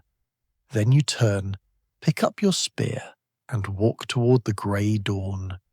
You find one massive, shaggy, breathing steam into the frigid air. It's both terrifying and beautiful. You need its meat, its hide, its bones. You whisper an apology before the hunt. Nature doesn't care, but it feels better to say it. The mammoth stands like a god sculpted from winter itself, mountains of fur, tusks curved like crescent moons, eyes small and sorrowful in a face that looks ancient enough to remember warmth. Its breath clouds the air, curling like smoke from a dying world. You crouch low behind a drift of snow, heart pounding, breath shallow, fingers wrapped around a spear that suddenly feels absurdly small. Your hunting group moves in silence, each footstep placed with careful reverence. Every movement has a rhythm learned through necessity, the quiet communication of survivors who can't afford mistakes. A raised hand means stop. A glance means ready. The only sound is the wind sighing across the plain and the slow crunch of snow beneath your knees. You've been tracking this beast for days, following its massive footprints through ash and ice. It is the first sign of real food in weeks. You've survived on scraps roots, frozen fish, the occasional unlucky hare, but a mammoth is salvation. Its meat could feed your clan for a month. Its hide could keep your children warm. Its bones could build shelter. Still, as you watch it move, you feel something close to guilt. This creature doesn't just live here. It belongs here. You're the intruder. The hunt begins not with violence, but with patience. You wait for the wind to shift. You wait for the mammoth to lower its head to graze on brittle grass poking through the snow. Then you move. The first spear flies a dark streak against the pale world. It hits, but not deep. The mammoth bellows, the sound rolling across the tundra like thunder. The ground seems to shake with it. Birds, or what is left of them, scatter from the distant trees. The air fills with the sound of panic, not just the animal S, but your own. You run forward, yelling, because fear is useless now. Another spear lands, then another. The mammoth turns, slow but unstoppable, and suddenly you understand what it must have felt like for your ancestors to face gods. It charges, snow exploding under its feet. You dive aside, feeling the rush of air as it passes close enough to smell the musk, the wild, the life clinging to it. Someone screams a name, lost in the noise. The mammoth swings its tusks, goring a hunter and sending another flying. It is chaos, brutal and fast. You scramble to your feet, spear in hand, and drive it toward the creature's side. It strikes true this time. The beast roars again, staggering, but it's not done yet. It keeps fighting, refusing to die quietly. You feel a strange kinship in that the same refusal, the same desperate will to live, no matter how impossible it seems. Finally, after what feels like hours compressed into minutes, the mammoth stumbles. Its legs tremble. The sound it makes is low, almost mournful. It sinks to its knees, then to the ground. The snow around it steams with blood. You stand there, panting, shaking, your weapon heavy and useless now. The others approach slowly, cautiously, as if afraid to disturb whatever sacred thing has just happened. For a long while, no one speaks. You all just stare at the fallen giant, this monument to survival that now lies still because you needed to keep living. You step closer, place a hand on its thick hide. The warmth is fading fast. You whisper again, a few words you don't even understand, half apology, half prayer. Then the work begins. The knives come out flint and bone. The air fills with the scent of iron and smoke. It's grim, also ritualistic. You carve, you strip, you carry. Every piece of the creature is used: hide for clothes, sinew for rope, bones for tools. Nothing is wasted, not because of reverence, but because waste is death. As you work, you catch yourself glancing at its face again. The eyes have gone glassy, but they still seem to see. You wonder what it thought of you in those final moments, not as an enemy, maybe, but as another desperate animal clinging to the same dying world. By the time the fire is lit and the first strips of meat are roasting, the air has turned calm. The sky above is still grey, but it feels lighter somehow. Maybe that's just the fire reflecting off the clouds. Or maybe the world is easing its grip for a moment. The smoke rises, curling like a message into the heavens. You don't know who it's for: the spirits, the earth, the mammoth. But it feels right. You sit beside the fire, exhaustion washing over you. The others eat in silence. The flames dance, and you imagine the mammoth S spirit still wandering the tundra, massive, eternal, unbroken. You close your eyes and picture it walking across the frozen horizon, disappearing into the haze. You take one more bite, swallow hard, and whisper again, softer this time. Thank you, because in this world, where everything is dying, gratitude might be the last sacred thing left. In a cave, someone draws charcoal lines of mammoths, hunters, and storms. You watch them, mesmerized. In the middle of extinction, humans start creating art. Maybe to remember, maybe to prove they existed. You realize survival isn't just physical, it is storytelling. The cave smells of smoke and stone and something ancient, the ghost of fires long dead. You crouch near the wall, the flickering torchlight turning shadows into living things. The artist, a young woman, quiet and deliberate, drags a piece of charcoal across the rock face.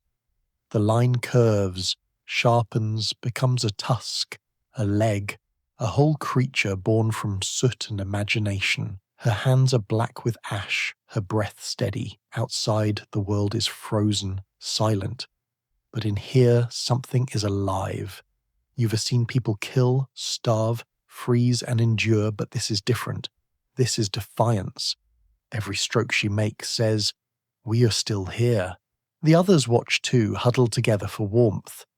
One hums under his breath a rhythm, maybe the beginning of music. Another crushes ochre stone into powder, mixing it with animal fat to make a smear of colour. Red, the colour of life and of loss. The walls begin to bloom. You never thought the end of the world would come with an art show, but here it is, humanity's first gallery, lit by fire and fear. Mammoths charge across stone plains. Hunters raise spears. Thunderclouds swirl above them. There is movement in the stillness, a pulse that feels older than words. You realize this isn't just about beauty. It's about memory, about leaving something behind in case the cold wins. The artist steps back, studying her work. Her eyes reflect the firelight, tired but fierce. "So they'll know," she murmurs, though you're not sure who they are. Future people, maybe. The children of the ones who survive. Or maybe no one at all. Maybe she's just painting so the silence doesn't have the last word. You hand her another piece of charcoal. She nods, grateful. Her fingers brush yours. Warm and trembling. You sit beside her, and before you know it, you're tracing your own line, a shaky, clumsy attempt at a bison. It's awful, but when she laughs softly, it feels like sunlight for the first time in years. Outside the cave, the wind howls, the temperature drops. Somewhere in the distance, a glacier cracks, groaning like the bones of the earth, but inside, time bends. The walls glow with stories, hunts, storms, births, fires. You can almost hear the mammoth's trumpet, the people shouting. The drawings aren't still images. They're alive in the firelight, dancing, breathing. As the night deepens, others join in. A child presses their hand against the wall and someone traces around it, leaving a dark imprint, small, fragile, human. A handprint that will outlast them all. The thought hits you hard. Long after your bones have turned to dust, this mark will remain, whispering, "We were here. We mattered." You wonder if this is what separates humans from everything else that walked this frozen world. Not tools, not fire, not even speech. It's the urge to make meaning, to turn fear into stories, hunger into symbols, loss into colour. The artist beside you adds another line, smudges it with her palm, then steps back again. Now it's a herd. A world reborn in charcoal. Someone adds music, a hollow bone flute, a few uneven notes that echo against the stone. The sound fills the cave, trembling and beautiful. The child laughs. The laughter mixes with the flute, the crackling fire, the scratch of charcoal. It's not a symphony. It's better. It's human. Hours pass. The fire burns low. The drawings shimmer in the dying light, like they are moving under the surface. You can almost feel the heartbeat of the world inside the rock, slow, steady, eternal. You realize the art isn't about the past or even the present. It's a message to the future, written in dust and hope. Don't forget us. The artist finally puts down her charcoal. Her hands are shaking. You can tell she's exhausted, but there's a strange light in her face, something beyond survival. She sits beside you, watching the walls. "It's not enough to live," she says quietly. "We have to be remembered." You look at the cave, the mammoths, the storms, the handprints, and you understand. This isn't just a record. It's a rebellion. Against time. Against death. Against the void that swallowed everything else. When you finally step outside, the cold slaps your face, harsh and real. The ski is a dark smear, the stars still hidden, but you don't feel quite as small. Behind you, in that cave of flickering light, The first artists have left a part of your soul on the wall, and you know someday someone will find it. They'll see the marks, the hands, the stories, and realize what you've just learned tonight. Survival is what keeps the body alive, but storytelling, that's what keeps humanity eternal. The rivers freeze solid, glimmering like black glass. You test the surface and nearly fall. It's beautiful in a cruel way. Everything that used to flow is now still water, air, time. You wonder if the world will ever thaw again. You stand at the edge of the river that once ran wild, a restless artery cutting through the land, feeding everything alive. Now it's a corpse, gleaming and cold. The ice stretches as far as you can see, a dark sheen reflecting the ashen sky. You press your hand against the surface and feel nothing but chill. Beneath the glass, shapes move, or maybe that's your imagination. You half expect the river to remember itself, to shudder and break free. But it doesn't, it sleeps, frozen mid-breath. The others approach slowly, cautious of the slick ground. A child laughs as they slide across the ice, only to be yanked back by a terrified parent. The sound echoes a single note of life swallowed by the vast silence. You watch them, and for a moment the laughter feels wrong here. Too alive, too hopeful. You kneel and study your reflection. The ice is clear enough to see your face, but the light bends and twists it. You look older, distant, a ghost of yourself staring back. Around your mirrored face, the world blurs into grey and white. It's unsettling, like seeing the world from the wrong side of a dream. You reach out, touch your reflection, and the surface responds with a soft groan, a warning. Even the river doesn't want to be disturbed. Travelling across it feels like walking over time itself. Every step cracks faintly, like a whisper from something ancient buried below. You imagine fish suspended mid-swim, their fins frozen in motion. You imagine roots reaching for a drink they'll never get. Once this water carried songs, the sound of life rushing forward. Now it is silent, an endless hymn to stillness. You and your group begin to move along the river's frozen spine, using it as a road. It's faster than trudging through snowdrifts, but more dangerous. You can hear the low creaks beneath your feet, the quiet groaning of something that wants to break but can teeth. Every sound feels amplified in the still air. Even your breathing seems too loud. At night, the ice glows faintly under the moon, a black mirror veined with cracks that catch the light like lightning frozen in glass. You make camp beside it, unable to look away.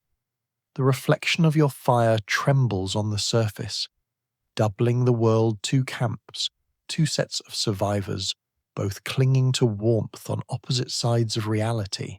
You find yourself wondering which one is real. Someone asks if the river can ever flow again. No one answers. Is not the kind of question people like to ask anymore. The truth feels too heavy that maybe the world has forgotten how to move forward, that maybe this stillness is permanent. But as you sit by the fire, you notice something strange, a sound, faint and rhythmic, deep within the ice. Is not cracking or groaning this time. It's pulsing, steady, almost like a heartbeat. You lean closer, ear to the frozen surface. The others watch in silence. There it is again, thud, thud, thud, distant but real. You smile, unsure if it's the river's pulse or your own reflected back at you. Maybe that's enough. Maybe that means something underneath is still alive. Morning brings a pale light that makes everything sharper, harder. The ice seems to stretch forever, a path into nothing. As you pack up camp, you look one last time at the river, at the faint shapes beneath, at your distorted reflection. You realize the river is a kind of memory. It remembers motion. It remembers the sun and rain, and the feeling of falling freely downhill. It remembers what you're trying not to forget, that the world used to move. You take one careful step onto the ice, then another. It holds. Behind you, the others follow, a line of figures moving across a frozen reflection of everything that once was. The horizon gleams pale, endless, merciless.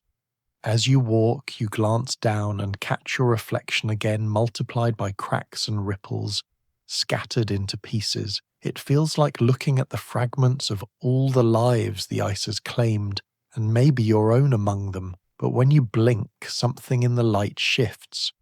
For a heartbeat, you swear you see the river flowing dark, swift, alive again.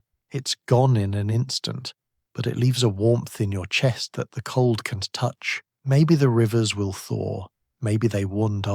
Either way, they've turned into mirrors, and in them, you see not just what has been lost, but what refuses to disappear. You step forward again, your reflection stretching beside you, fragile but unbroken. The ice hums softly beneath your feet, as if whispering a promise, still here, still waiting. Rumors spread of people beyond the horizon. Survivors, like you. You set out, following faint trails and footprints half buried in ash. It feels impossible, but the idea of others becomes fuel. Hope travels faster than warmth. The horizon is a smudge grey on grey, endless and unknowable. But somewhere beyond it, you're told, there are others.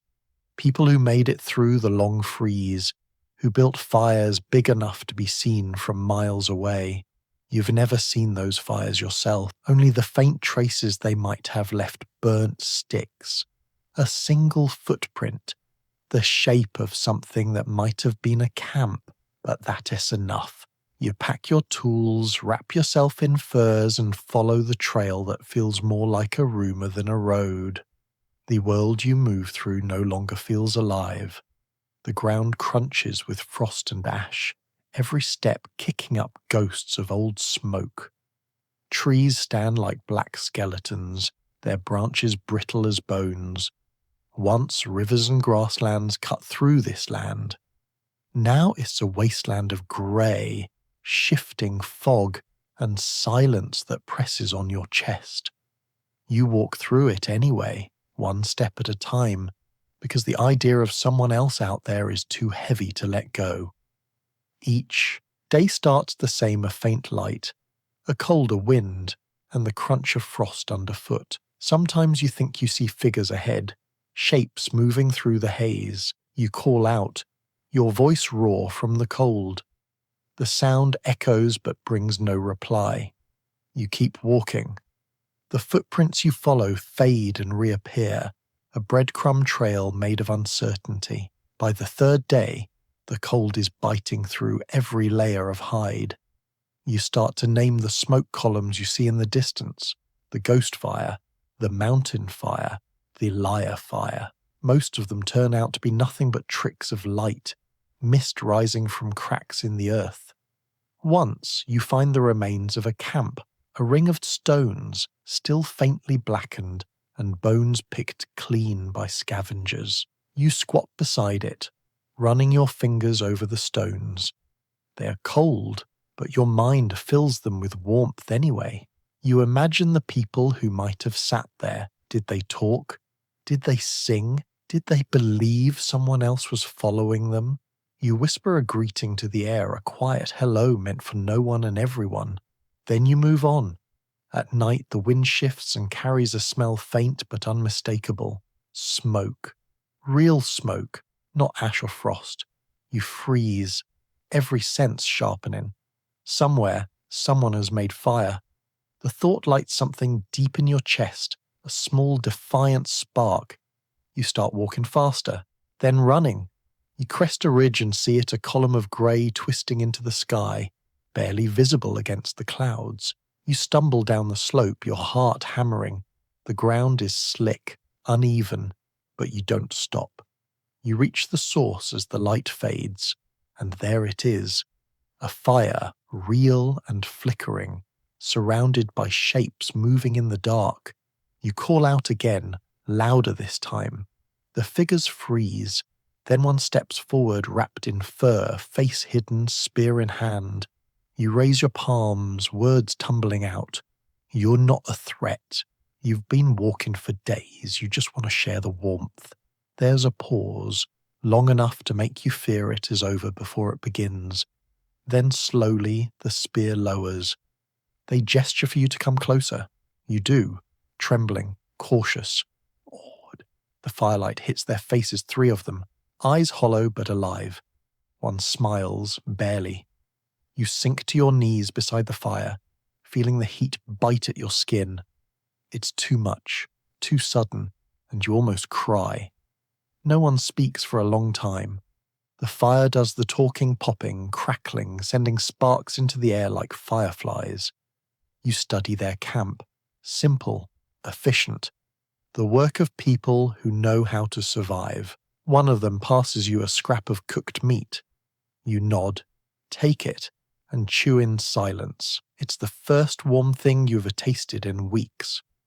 As you eat, one of them gestures toward the horizon, tracing a line in the air. Others they mean. More fires, more people. The world isn't empty after all. The realization hits you harder than the cold ever did. Later that night, you stare into the fire and see faces in the flames your own. Theirs, the ones who didn't make it. The fire is memory and promise all at once. You think of how far the rumor traveled to reach you, how it kept you moving when the cold wanted to keep you still. Now, you'll carry it onward. You'll be the rumor for someone else. The smoke travelers never stop, they just pass the light along, one campfire at a time. As dawn breaks, the group begins to pack. One hands you a torch, the end still burning faintly. You nod in thanks. The fire is smaller now, but you know what to do. You walk on, the torch held high, the smoke trailing behind you like a banner. Somewhere ahead, someone will see it and start walking too. Hope moves faster than warmth, and tonight you'll be the proof of that. Your group finds a sheltered valley. You build one final campfire and huddle close. For a moment, it feels like home again. You share stories of the world before the sky fell. Some of you still remember sunlight, most just imagine it. The valley is quiet, too quiet, wrapped in snow and shadow, like a secret the earth is trying to keep. The cliffs rise around you, jagged teeth biting at the sky, but here the wind softens. You find dry wood under an overhang and miraculously a few scraps of moss that will take a spark.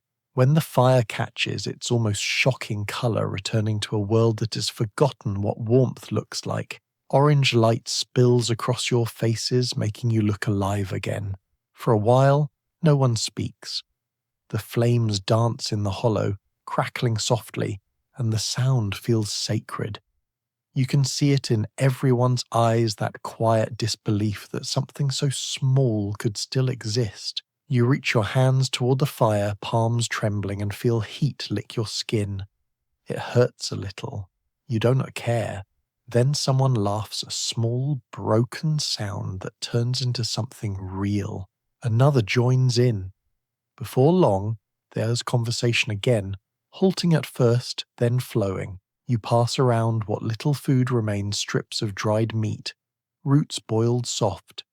Someone pulls out a bone flute and plays a few uncertain notes. The melody wobbles but holds, fragile and haunting, and for the first time in a long time, the silence doesn't feel like a threat. Stories begin to spill out. At first, they're about survival hunts, storms, narrow escapes. Then the older ones start talking about the world before, about rivers that ran free and trees so tall they touched the clouds, about a sky that wasn't grey but blue, endless, brilliant, alive. The children listen with wide eyes, unsure if it's myth or memory. You can blame them. Sometimes even you are not sure. When it is your turn to speak, you hesitate. You think of your first fire, not this kind, born of desperation, but a simple one in the days when a warmth was easy. You talk about how fire used to mean comfort, not survival. You remember faces lit by laughter, not hunger. The words feel strange in your mouth, like they belong to another species entirely, but the others listen, rapt. In the glow of the campfire, they can almost see it, the world before the ice. The flames spit and twist, throwing shadows across the rocks. Each flicker turns your companions into ghosts, hollow-eyed, flickering, ancient. You wonder if this is how the first fires looked to the first people, if they sat just like this, not knowing if they'd live to see dawn, but still choosing to gather, to share warmth, to tell stories. The thought brings a kind of peace. Someone asks, "Do you think the world remembers us?" No one answers right away. The fire pops, sending a spray of sparks into the night. You watch them rise, tiny stars that burn out before they reach the sky. Maybe that's the answer. Maybe memory isn't a something the world does. Maybe it's something you do, sitting here, refusing to stop remembering. Later, when the food runs out and the fire burns low, everyone grows quiet again. You lie on your back, staring up at the sky. The clouds are thick, but you swear you can see a faint glow behind them, the ghost of stars. You can almost imagine sunlight filtering through. Almost. Sleep doesn't come easy. The cold keeps reaching in, trying to steal what little warmth you've built. You feed the fire your last piece of wood and watch the flames cling to life. The light flickers over the faces of your group, the weary, the hopeful, the lost. For a moment, they look peaceful. You think about all the fires that came before this one, every spark that carried humanity through the dark. This, you realize, is what you've inherited. Not the earth, not the sky, but the stubborn act of lighting something small and fragile against the void. When the flames finally fade, no one moves to relight them. It feels wrong to. The fire has done its part, a final heartbeat before the silence. You sit there long after the last ember dies, letting the cold creep back in. Morning arrives, grey and heavy. The valley looks the same as before, untouched, unmarked. You scatter the ashes with your hand, the dust rising briefly before the wind takes it. For a heartbeat, you almost see shapes in the smoke faces. Laughter, something like sunlight. Then it is gone. You shoulder your pack and start walking. Behind you, the valley swallows the traces of your fire. Ahead, the horizon waits blank, endless, merciless. The warmth lingers in your memory, faint but steady, like an ember tucked behind your ribs. Maybe that is all fire ever was. Not light, not heat, just the promise that even in the end, you are not alone. One morning, the grey breaks. A faint beam of light pierces the haze, landing on your face. You blink, unsure if it is real. The camp goes silent, then laughter, weak but real. After years of darkness, you finally see the colour blue again. It starts small, a thin seam of brightness carving through the clouds, so fragile it almost feels like a trick of the eyes. For so long, the sky has been a lid of ash, a heavy ceiling pressing down on the world. You've forgotten what it means for light to move, for it to cut through air instead of being swallowed by it. But now, here it is, sunlight, pure and golden, reaching for your skin like it remembers you. At first, no one dares to speak. You just stand there, squinting up at the sudden light as if staring at a god returned. The air itself seems to change sharper, thinner, alive. The world around you begins to glow in places you didn't know could still reflect colour. The ice gleams silver instead of grey. The ash looks almost white. The firelight beside you seems dim in comparison, for the first time in memory. Then, from somewhere behind you, a laugh brittle, disbelieving, but full of something long buried.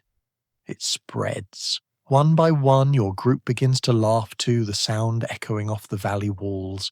It's the kind of laughter that feels like weeping desperate, beautiful, uncontrollable. After years of enduring, of surviving without knowing what you're surviving for, you finally have proof that the world isn't done yet. The light lingers longer than it should. You tilt your head back and trace the beam with your eyes until it disappears into the clouds above. There's blue there, faint, washed out, but unmistakable. It's a colour you thought you'd imagined wrong all these years. Blue, the colour of forever. You walk a little away from camp, out into the open. The snow crunches underfoot, bright now instead of dull. Your breath rises in a fine mist, catching the light like smoke. You close your eyes and feel the sun reel, warm sun against your face. It doesn't melt the cold, not yet, but it touches it. That is enough. The others join you. One of them holds up their hands, palms outstretched as if trying to catch the light. Another starts humming a low, soft tune that sounds like something remembered from before the dark. Soon, the whole camp hums along. 'Tis not music, not exactly, more like a shared exhale, a sound of release. As the light spreads, so does motion. The world begins to respond. Snow drips from the cliffs in slow, steady lines. Frozen rivers glimmer beneath thin veils of ice. Even the birds, the few that remain, emerge from silence, their cries thin but clear. You hadn't realized how quiet the world had become until the sound returns. You sit down, watching the horizon change by degrees. The grey still dominates most of the sky, but the break in the clouds widens, and a faint warmth brushes your skin. You remember stories of sunlight so bright it hurt to look at, days when shadows meant safety, not loss. You wonder if those days could ever come back, or if this single beam is all the mercy the world can offer. No one speaks of moving on that day. The journey can wait. You've walked through too much emptiness to rush this. Someone stirs the fire, but no one needs its heat now. Instead, you all watch the light, tracing it like travelers mapping a new world. The blue above grows deeper, almost vibrant now, like the earth is, exhaling after holding its breath for centuries. You look around at the others, their faces lit from both sides by firelight below and sunlight above. You realize how strange it looks, this mixture of warmth and survival.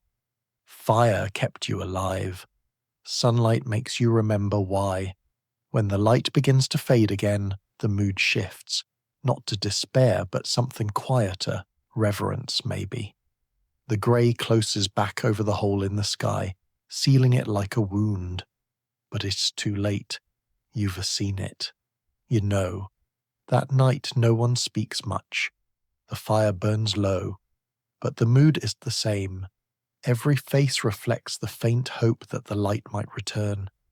You fall asleep facing the horizon, half expecting the sun to rise again in your dreams, and when you wake in the deep cold, with frost in your hair and silence all around, the memory of the light is still there, not as sight, but as warmth.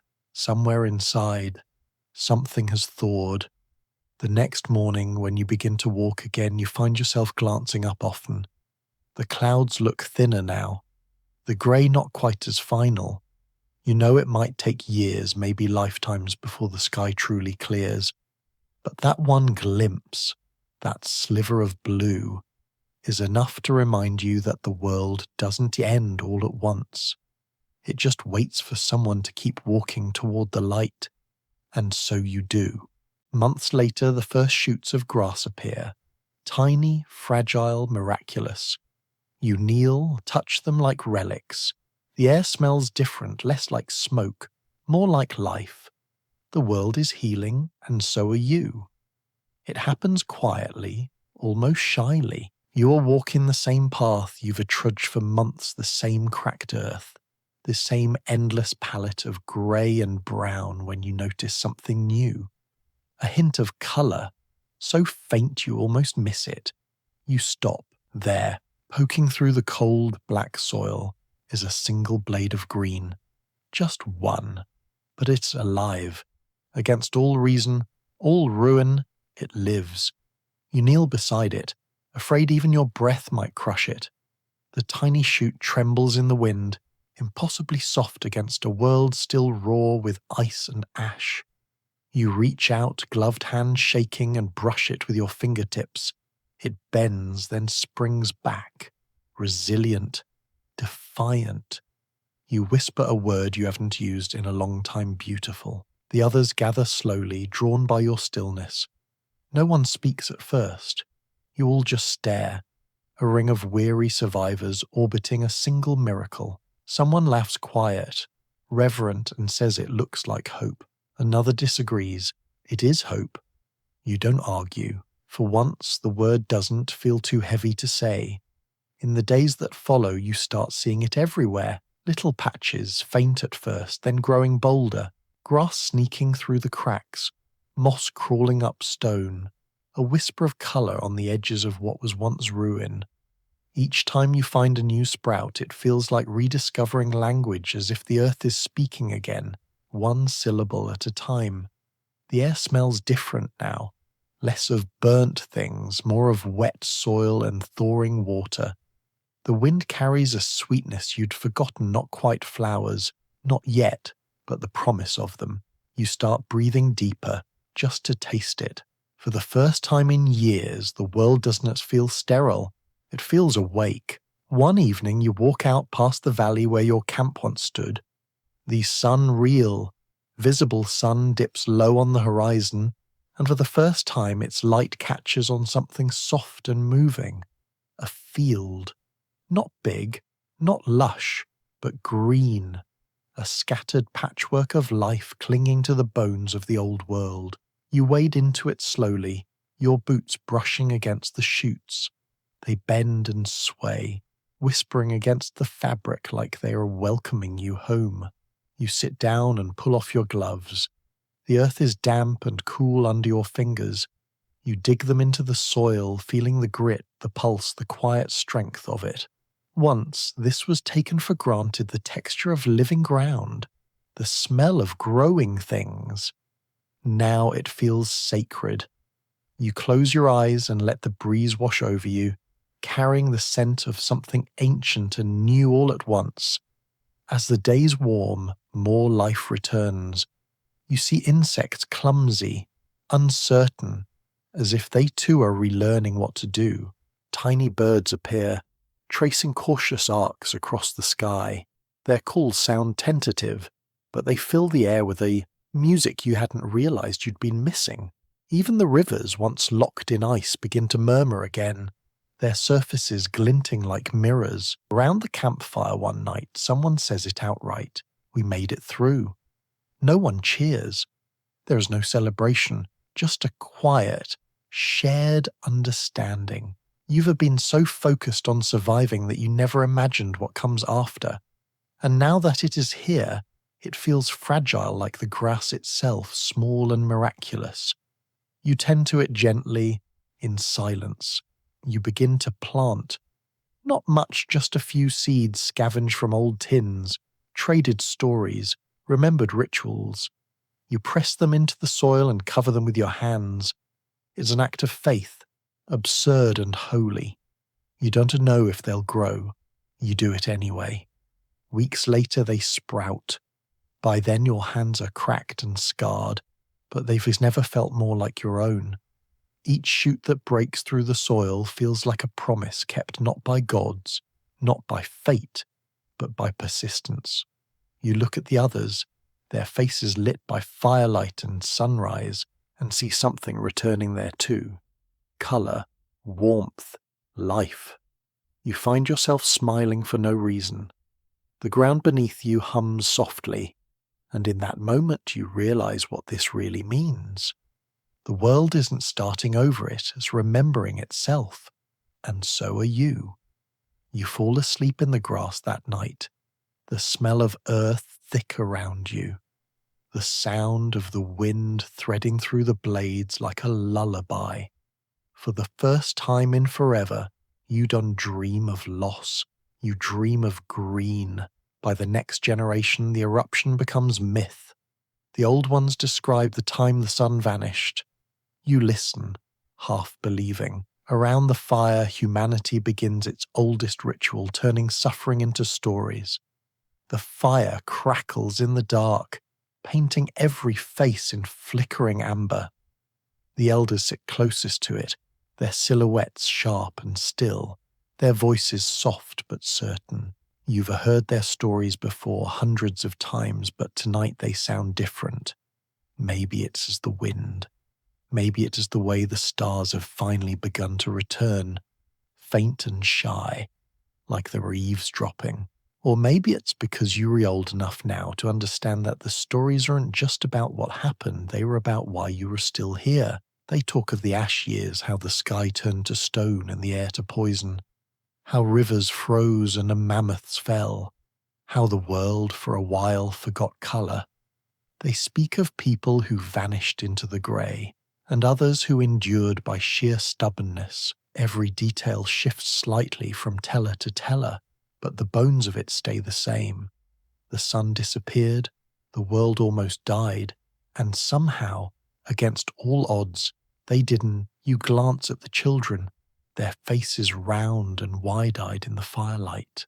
To them, these are myths, the kind of thing that belongs to dreams, or gods, or both.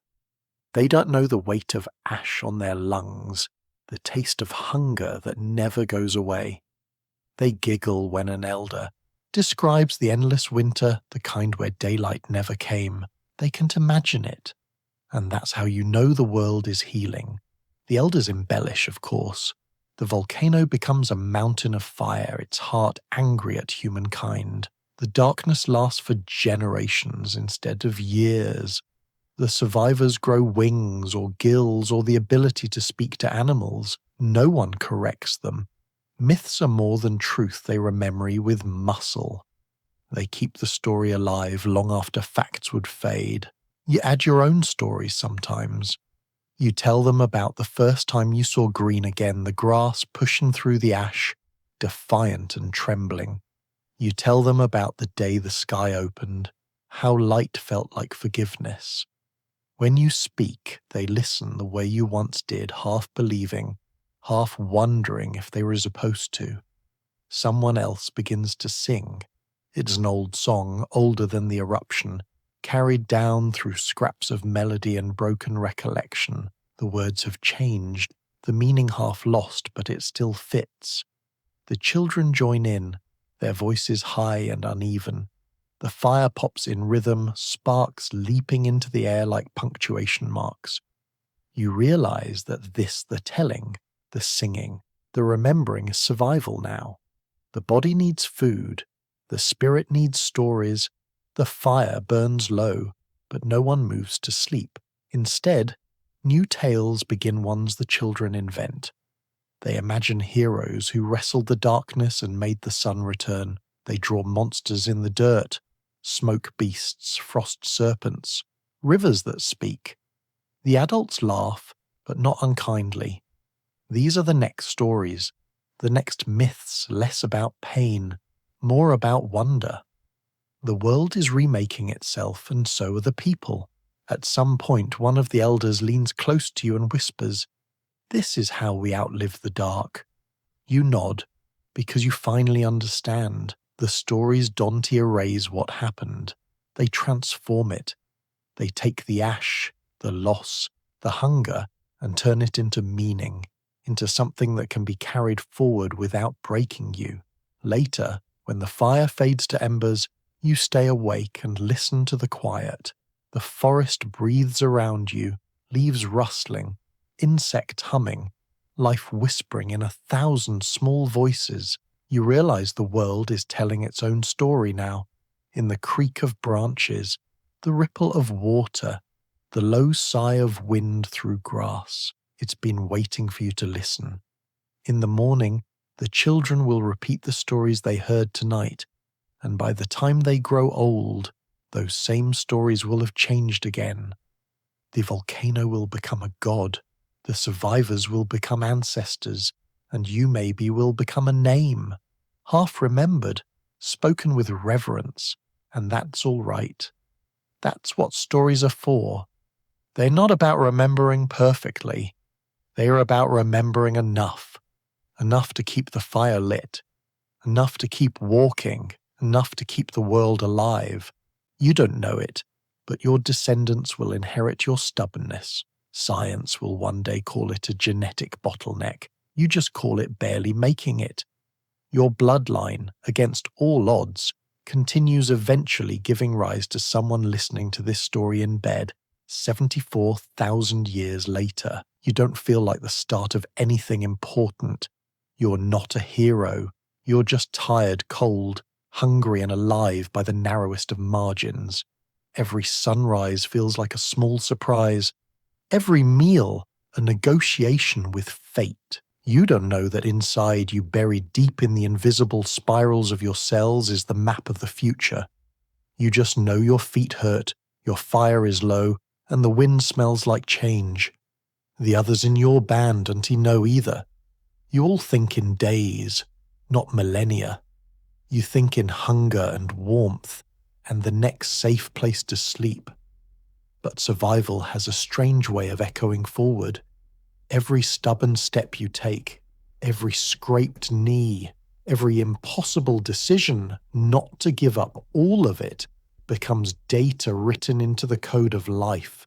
You're not just surviving for yourself, you're re-editing the script of the human race. One night, the stars come out, truly come out for the first time in months. The air is still, the fire low. You lie on your back and stare upward. You don't have words for universe or evolution or future generations. You only know that the sky feels endless and that something inside you refuses to stop. You don't call it willpower. You call it living. That's the thing about the survivors. The ones who make it through don't have special tools or superhuman strength. They just keep going. When the food runs out, they chew roots. When the cold bites, they huddle closer. When the fire dies, they spark it again with shaking hands. They didn't know they were winning some ancient lottery. They just didn't know how to quit. Centuries later, scientists will study your descendants. They'll trace their DNA back to a few small bands of people who made it through this age, through the ash, the cold, the silence. They'll find the clues in bones, in teeth, in fragments buried beneath the layers of volcanic dust. They'll give it a name: Toba catastrophe, population bottleneck, genetic narrowing. They'll make charts, graphs, and theories. They'll never really capture what it felt like to stand at the edge of extinction and keep walking anyway. They'll say maybe only a few thousand humans survived, maybe even fewer, that the future of the species balanced on a knife's edge, carried by a handful of hearts that refused to stop beating. And one of those hearts was yours. You'd laugh if you knew. You'd shake your head, wipe the ash from your face and say, "No, we just got lucky." Maybe that is true. Maybe luck and stubbornness are just two sides of the same gene. In the centuries that follow, your children's children will move farther, climb higher, cross oceans, find warmth. The world will change again, forests returning, rivers flowing, green crawling across the grey. They'll tell stories of the ones who came before, the ones who endured when everything ended. Your name won to survive, but your fire will. It will flicker in every pulse, every heartbeat, every breath of someone who refuses to give up. And thousands of generations later, in a time filled with cities, satellites, screens, someone will lie awake, listening to this story. They'll hear about you, a human who lived through the dark and kept walking. They'll picture you sitting by a small fire, surrounded by the wreckage of a world that almost wasn't, and they'll realize you're still here, in them. Your hands, your eyes, your fear, your hope all coded in spirals that never stopped spinning. The stubbornness that kept you alive became the foundation of a species that learned to look back and say, "Thank you." Because that's what this story really is, a thank you note written in DNA. Every heartbeat is a signature, every breath an inheritance. You'll never know what came of it, but that's how survival works. You plant the seed and never see the tree. You were never meant to understand the scale of your own endurance. You were meant to live it, and you did, barely making it, completely changing everything. The air softens, the snow melts, rivers sing again. You take off your furs and feel sunlight on your skin. It's gentle, golden, almost forgiving. The Ice Age tried to end you, but here you are, proof that humanity can outlast even the sky falling. At first you think it's a trick. The warmth comes so slowly that you hardly notice. The wind, once a blade of glass, begins to carry a hint of gentleness. The frost that used to bite through your boots now drips into puddles at your feet. The sound of melting ice is everywhere, small rivulets, quiet streams, the whisper of water reclaiming the silence. It's music, fragile, hesitant music, like the earth is tuning its instruments after a long, brutal silence. The rivers that were locked in glass begin to move again, sluggish at first, then eager, racing through valleys and gullies carved by centuries of cold. You follow their paths, hand trailing through icy water, half expecting it to vanish the moment you touch it, but it doesn't. It's real. The world is breathing again. You shed your furs one layer at a time, cautiously, as if the cold might lunge back out of the shadows. Beneath all the scars and calluses, your skin feels new, like something reintroduced to existence. When the sunlight hits it, you close your eyes. You've forgotten how heavy light can feel, how it warms the bones, not just the surface. For a moment, it's almost too much. You stand still, arms out, letting it cover you like a benediction. Around you, others do the same. No one speaks. There's a quiet reverence, a collective disbelief. For generations, you've lived in survival mode, every breath a negotiation, every fire a fragile rebellion against extinction. And now, for the first time, the world isn't fighting you, it is welcoming you back. The animals return first. Small things, rabbits, foxes, birds that skim the thawing air with cautious wings, then larger shapes on the horizon. Herds moving north again, chasing grass that pushes up through damp earth. You watch them, and for the first time in years, you don't feel envy. You feel kinship. You're all survivors of the same long night. Food becomes easier to find. Fish dart in the streams again. Roots grow soft enough to pull without tools. The forest, yes, it is a forest now. Not just a graveyard of frozen trunks hums with insects and dripping leaves. The world that once felt endless and dead now feels impossibly alive, too alive to take in all at once. One night, your group builds a fire not because you need it, but because you want it. The flames aren't your only source of warmth anymore, they're a companion, a comfort. You laugh. Real laughter that doesn't sound like desperation. Someone starts humming, and someone else joins. The sound carries into the trees, and for a moment it feels like the whole planet is humming with you.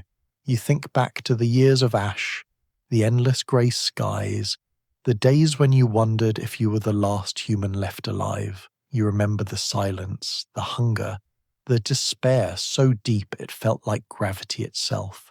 And then you remember this, the sunlight, the scent of wet soil, the feeling of air that doesn't sting when you breathe it in. You survived the unimaginable, and somehow you still know how to smile. You look at the children, their hair wild, their eyes bright with curiosity. They don't remember the cold the way you do. They play in the mud, chase insects, shout into the air like they are trying to wake the sun even more. You envy them a little, but mostly you are grateful. They were proof that what you did mattered, that endurance was enough. Later, when night falls, you lie on your back in the grass and stare at the stars. They're sharper now, unfiltered by smoke or haze. Each one feels like an answer to a question you didn't know you'd been asking. You realize that warmth isn't just temperature, it's a kind of forgiveness. The world is saying, you can rest now. You made it. Tomorrow you'll move again. You'll find new valleys, new rivers, new places to build. The cycle will begin again, life clawing its way upward, thriving, failing, thriving again. But tonight, you just breathe. The air smells of moss and thawed soil and beginnings. You survived the age of ice. You endured the ashened hunger. And now, for the first time in forever, you feel what it means to be alive, not just surviving, but living. The sun touches your face again, and this time you don't flinch.